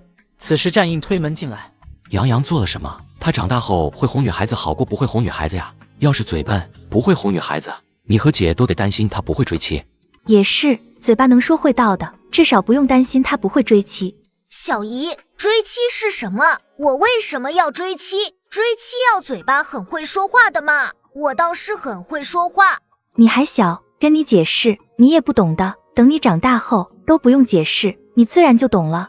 你看你陆叔叔是怎么对你妈妈的，就知道了。你陆叔叔就是在追求你妈妈，他的行为就是追妻行为。杨洋还小，懂什么呀？你还拿我姐和陆总的事来当教材了。他懂不懂是他的事，他问了我们，我们要回答他。要是他每次有疑问向我们提问的时候，我们都没有回答他，容易打击到他的积极性，以后都不喜欢问了。生活上的小事也会影响到他对学习的态度。他以后上小学、中学了，在学校里都不想提问题，不懂的也不再问，这个结果肯定不是我们想看到的。我没想那么多，老公，你似乎很懂得教育，以后咱们孩子的教育就交给你了。好，我当奶爸。饿了吧？我做好了早餐。早就饿了，我正想带着洋洋下楼去，你就进来了。走，我们下楼吃早餐去。怎么这么安静？你昨晚什么时候回房的？大家都闹到很晚吗？我是天黑就回房了，今早醒来才从管家嘴里得知，昨晚醉了不少人。酒是好酒，好喝，但后劲很大。当时喝的时候只觉得好喝，喝过后就醉了。还好咱们办婚礼的日子选得好，今晚2天都可以在家里休息。奶奶早。太奶奶早呀。早，你们俩也这么早呀？怎么不多睡会儿？奶奶，我已经睡了很长时间了，现在饿了，先吃点东西。我闻到了香味，阿印做好了早餐吧？那你们去吃，奶奶出去走一走。刚醒来，老太太是没有胃口的，她要到院子里转悠一圈，才会回来用早餐。奶奶先去吧，我一会儿出去转悠转悠。等我用过早餐后，咱们婆孙俩在一起逛逛。好。等战印夫妻俩吃饱喝足了，老太太才从屋外回来，海童便等着奶奶用早餐。在等待的时候，杨洋却倒在她的怀里睡着了。这孩子才起床又睡了。杨洋这2天估计也累坏了。他睡了，我抱他上楼休息。你等会儿陪奶奶闲逛，我不去了，陪着杨洋孟州公去。你补眠吧，我是睡够的了。老太太用餐挺快的，很快就从餐厅里出来了。阿印和杨洋呢？刚刚他们俩不是和你一起的吗？出去玩了吗？杨洋这2天估计也累坏了，吃饱后很快就被周公带走。战印抱他上楼去补眠，他顺便也补眠。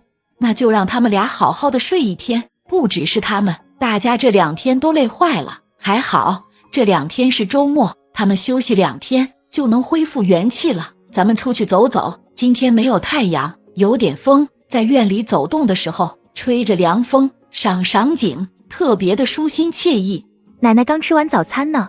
我们慢慢走没事的，又不是绕着山庄转上一圈，就是在附近转一转。今天你还吐吗？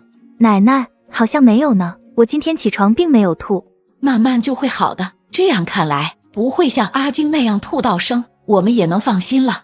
这孩子是个心疼妈的，知道我累就不折腾我了。我表嫂是很辛苦，她的预产期快到了，她说生完这一胎就不会再生，我表哥也不让她再生。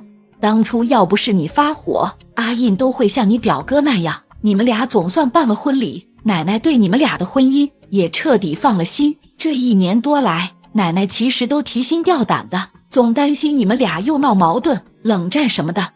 奶奶，谢谢您，是您给了我如今稳定而幸福的生活。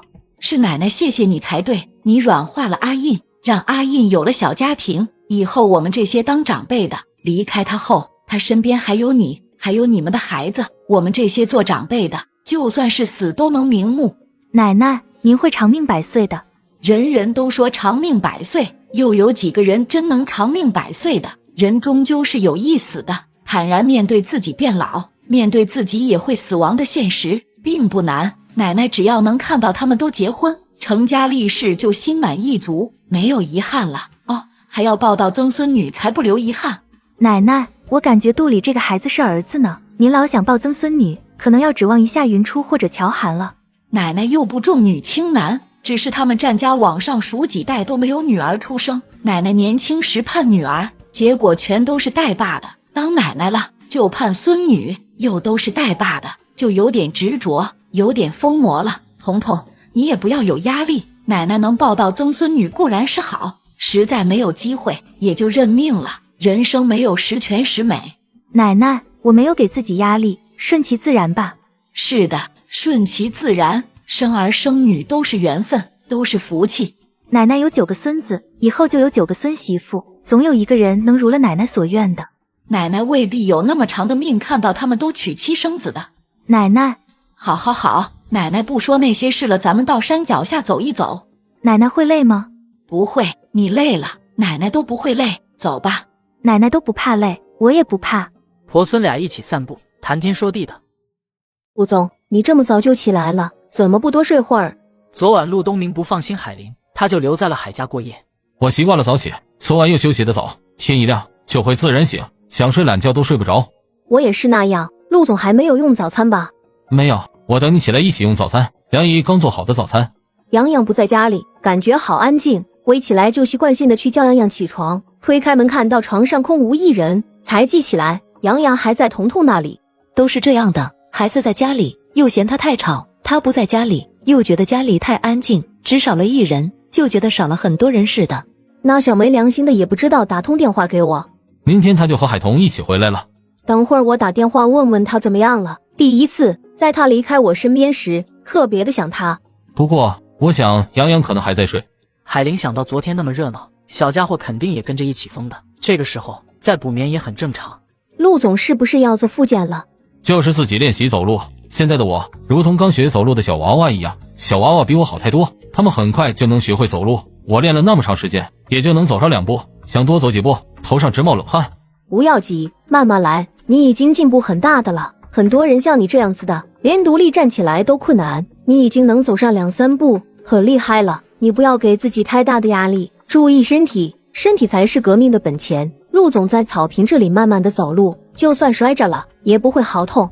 我会摔倒，摔得很难看的。海良，你不要笑我，也不要心疼我，这是我要经历的痛，也是康复的过程。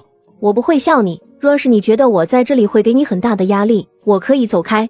不用，你在这里是会给我很大压力，却也给我很大的动力。为了你，我也会咬牙坚持下去。陆总，加油，你是最棒的。我真的是最棒的吗？在我和洋洋的心里，你是最棒的，加油。他的笑容灿烂如花，让陆东明充满了信心。可惜他的2条腿还不够给力，才走完第3步，他就撑不住，跌倒在地上。海玲快步走过去。陆总，让我自己来，这种事要靠自己，你们是帮不到我的。陆总，要不就坐一会吧。我坐一会儿，再坐一会儿就能站起来的。海玲，有水吗？我有点渴了。你在这里休息，我回屋里去给你装壶水出来。要不要吃的，也给你带点吃的。饿倒是不饿，我们刚吃完早餐呢。梁姨的厨艺好，我在你这里吃饭，每次都要吃撑，给我装壶水过来就行。你千万别逞强，腿特别痛时一硬撑着，我去给你装水了。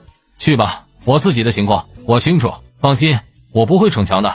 陆东明是真的渴了，也是为了支开海玲，免得他看到他的狼狈样，心疼他。太没用了，才走了几步就撑不住，都这么长时间了，我都还不能走上几米远，我有什么用？我要重新站起来，站起来，为了海玲，为了洋洋，我都要站起来。陆东明很快就从沮丧中走出来，坐了片刻，陆东明再次站起来，坚持着走路。海玲拿着水壶出来，远远的看到了陆东明跌倒又爬起来，继续练习走路，他就停下了脚步，在远处看着他的坚持，没有近前去，怕陆东明压力大。最后陆东明太累了，他是爬回到轮椅的。海玲的心就痛的，他的眼睛湿润了。陆总，家里的水壶好久都没有用，我找了好久才找出来，让你久等了。是温开水，不烫嘴的了，你快喝。陆总自己走回来，坐在椅子上的吗？陆总好棒呀！陆总不要累坏自己，你的腿还在康复之中的，太累伤着了，反而适得其反。医生也叮嘱过你，让你要悠着点。没事，我能撑得住。不过我后天就要去医院复查了。海玲，你后天有空吗？可不可以陪着我去医院复查？明天彤彤3朝回门，后天我有时间。陆总约了几点的？我去陆家接你，陪你去医院复查。倒是不用你去接我，我们2家离得也不远，我让司机送我过来就行。一般是上午8点左右到医院吧，早点去，早点检查完了，早点回来。明天海彤3朝回门，还要吃饭，我再安排人明天过来帮你的忙，否则你和梁姨2个人会累得慌。明天也就最亲近的几家人过来吃饭，我和梁姨俩人也能应付得过来。不过我还要招待客人。那行，麻烦你帮我安排几个人过来帮忙了，工资我给，你别帮我出了。海玲，你还跟我客气什么？不说我对你的感情，就是看在战印的份上，我也不能收你的钱呀。他们在我这里上班，本就领了一份工资的，安排他们临时帮你忙，我又另外给他们算了日工资，你别再给了，就那1000几百块钱，你还跟我客气了？你再说你出钱，我可要生气了哈。好好好，就1000几百块钱，我不跟你客气了，由你出钱。反正他天天都在他任你食餐厅吃饭，他也不收他的钱，就能抵消了。本来就是嘛，都是老熟人老朋友了，你还老是跟我算得那么清楚。与此同时的管城大酒店，喝醉的苏少主被手机铃声吵醒了。程小姐，苏先生，你醒了？还是被我的电话吵醒的？我看你睡了挺久的，现在都快10点了，就打电话给你，看看你醒了没有。我刚醒的，醒来发现自己在酒店里，就接到了程小姐的电话。程小姐，昨晚是你送我回酒店的吧？麻烦你了，谢谢你，本该是我照顾你的，反而要你照顾我了。我不知道苏先生的家在哪里，只好带着苏先生来住酒店。苏先生不用说那些客气话的，苏先生带着我参加了战少的婚宴，让我吃到了天下间最好吃的美食，还见到了我很想见、很想认识的人。战大少奶奶不仅对我很温和，还给了我联系电话，她说以后有空就打电话给她，跟她聊聊天。她也是练武之人，我们俩会有相同的话题。战大少奶奶是平易近人，不摆大少奶奶的架子，你若是跟她聊得来，可以多点来往，不用害怕战少的。我不是害怕，是觉得战少不好相处，不过无妨，我是和大少奶奶来往，又不是和战少打交道。战少再难相处，不踩到他的尾巴，拔他的老虎须，他应该也不会咬人的。也是，你只要不踩战少的尾巴，不拔战少的老虎须，看在与我有几分交情的份上，他是不会对你怎么样的。只要你能和战大少奶奶他们几个处得来，你以后在宛城几乎可以横着走了。他们都很好相处，商小姐的性格特别对我的胃口。我们俩的性格很像，直爽。商小姐就是这样的性格，以后有空你们都可以常来往。我又不是经常过来。苏先生，你会头痛吗？要不要吃东西？痛呀，说实话，我是第一次喝醉，第一次尝到了宿醉后的头痛，感觉我的头都要被撕裂了一样，痛得恨不得把头都拧下来，头痛的不想吃东西，不过又觉得好饿。我去问问前台那里有没有蜂蜜，跟他们要点蜂蜜，冲杯蜂蜜水给苏先生喝，能缓解一下头痛的。实在不行可以去医院让医生给你开点药，就算头痛男人也要吃点东西，总不能饿坏了胃。苏先生想吃什么早餐，我去外面帮你打包回来。现在这个点，自助餐厅的早餐估计没有的吃了。谢谢程小姐，我就想吃点清淡的，麻烦程小姐了。程小姐吃过了吧？我昨天滴酒未沾，没醉，今天很早就醒了。不过我每天都是早起的，平时在家里要早起练功，在这里没有练功房，我就去外面跑步，回来后就扎进了自助餐厅里吃早餐。不得不说，宛城大酒店的自助餐厅深得我心，我每次空着肚子进去，要抱着肚子扶着墙出来。苏腾被他的话逗笑，一笑头更痛了，痛得他都抽了抽气。苏先生，你头很痛吧？我马上去前台那里帮你问问有没有蜂蜜，没有的话我到外面去买。你在房里先煲点开水，然后倒出来放在杯子里，盛了温开水才能冲蜂蜜喝的。好，麻烦程小姐了。客气了。程庆主动结束了通话，起身下楼去。这个男人明明说自己不会功夫，却把歹徒打得满地找牙，身边的妹子惊呆了。苏先生说想吃清淡点的，我就帮你打包了1碗白粥和一笼蒸饺。此时苏腾想着，他什么时候向程庆说清楚，总不能走战印的老路吧。苏先生，刚刚想事情想得入了迷。苏先生想什么了？想得那么入迷？想到了一个朋友的事。程小姐，如果有个人欺骗了你，骗你的时间还挺长的，不过对他来说，他是有苦衷的，你知道真相后会不会原谅他？不管有什么苦衷，骗人就是不对的，谁都不想被人骗，还骗很长时间，知道真相不得被气死。他真要骗，就骗一辈子，不要让对方知道真相，要让对方知道真相的，从一开始就不要骗。苏先生，你可得好好的劝劝你的朋友，如果不打算骗一辈子的，还是趁早向被他骗的人坦诚一切，争取得到对方的原谅。也是，你说的有道理，我会跟我朋友说的。苏先生，你那个朋友骗的人是他喜欢的人吗？还是只骗了兄弟朋友？骗了他一见钟情的女人，就是感情上的事，他才不知道该怎么办才好。向我倾诉，我也不知道该怎么说。他骗对方，只要是怕对方知道他的生活里容易遇到危险，下跪女方。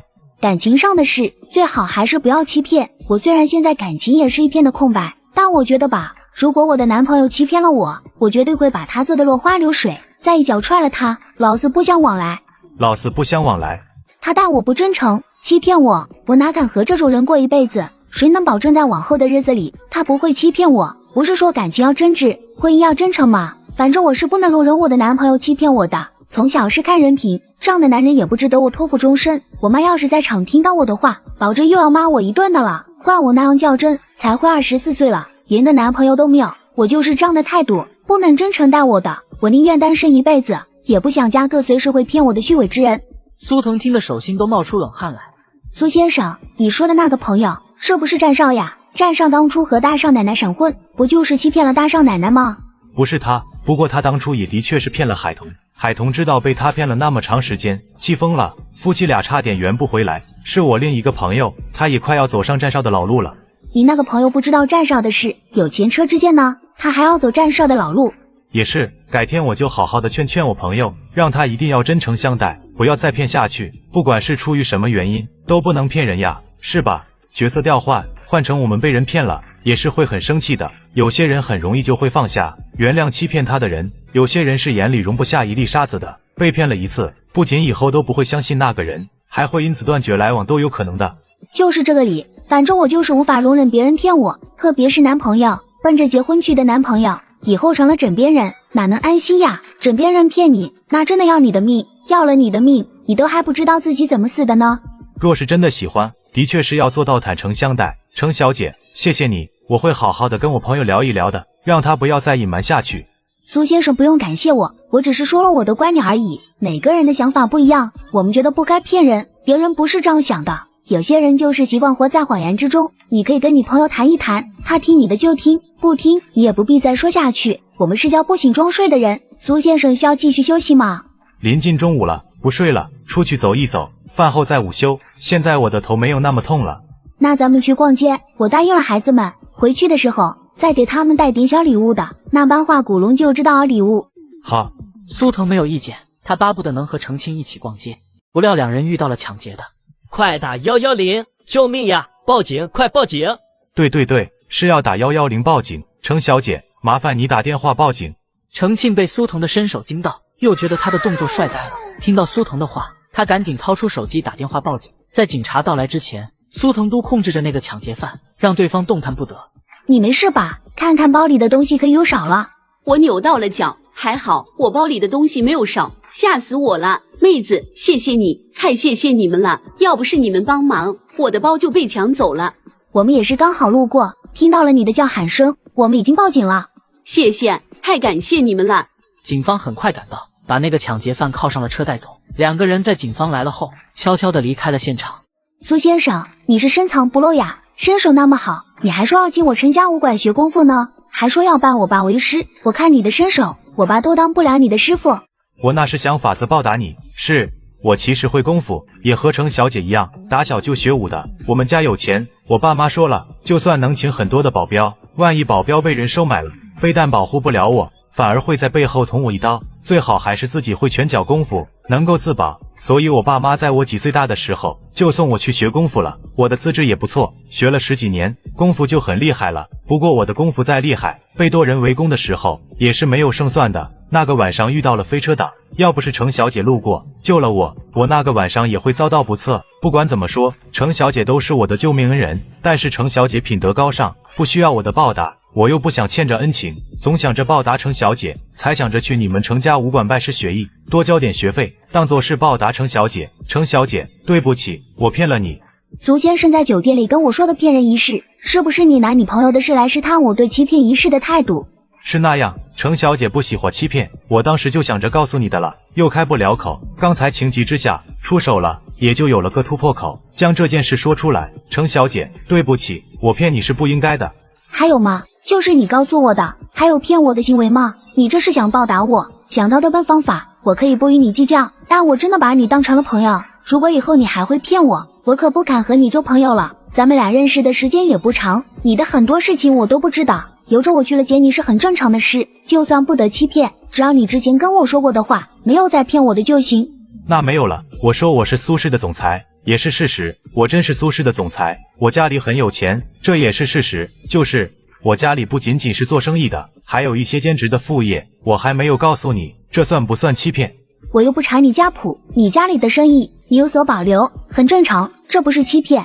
但是我家里兼职的副业带点危险性质的，程小姐把我当成朋友了，我们俩走得近，说不定会连累你。我们家的那个副业容易得罪人的。走私、洗黑钱还是贩毒？程小姐，我们不做犯法的事，反而我们经常会协助警察抓犯罪分子呢。苏先生家里的副业是从事哪方面的生意？就是帮人打探消息的，因为我们家人多，打探消息的本事一流，经常会帮别人打探消息，就会得罪人。私家侦探是吧？差不多吧，是这个性质。赚钱不？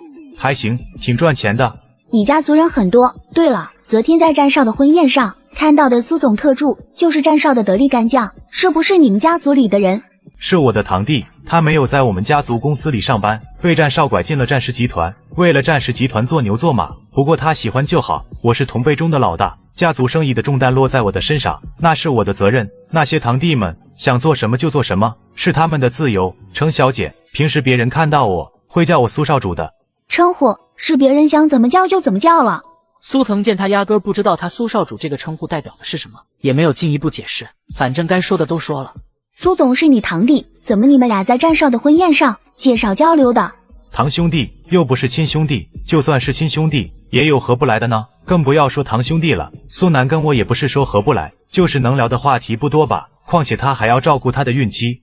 程庆觉得也有道理，便没有再问下去。苏腾见他不再问，松了口气。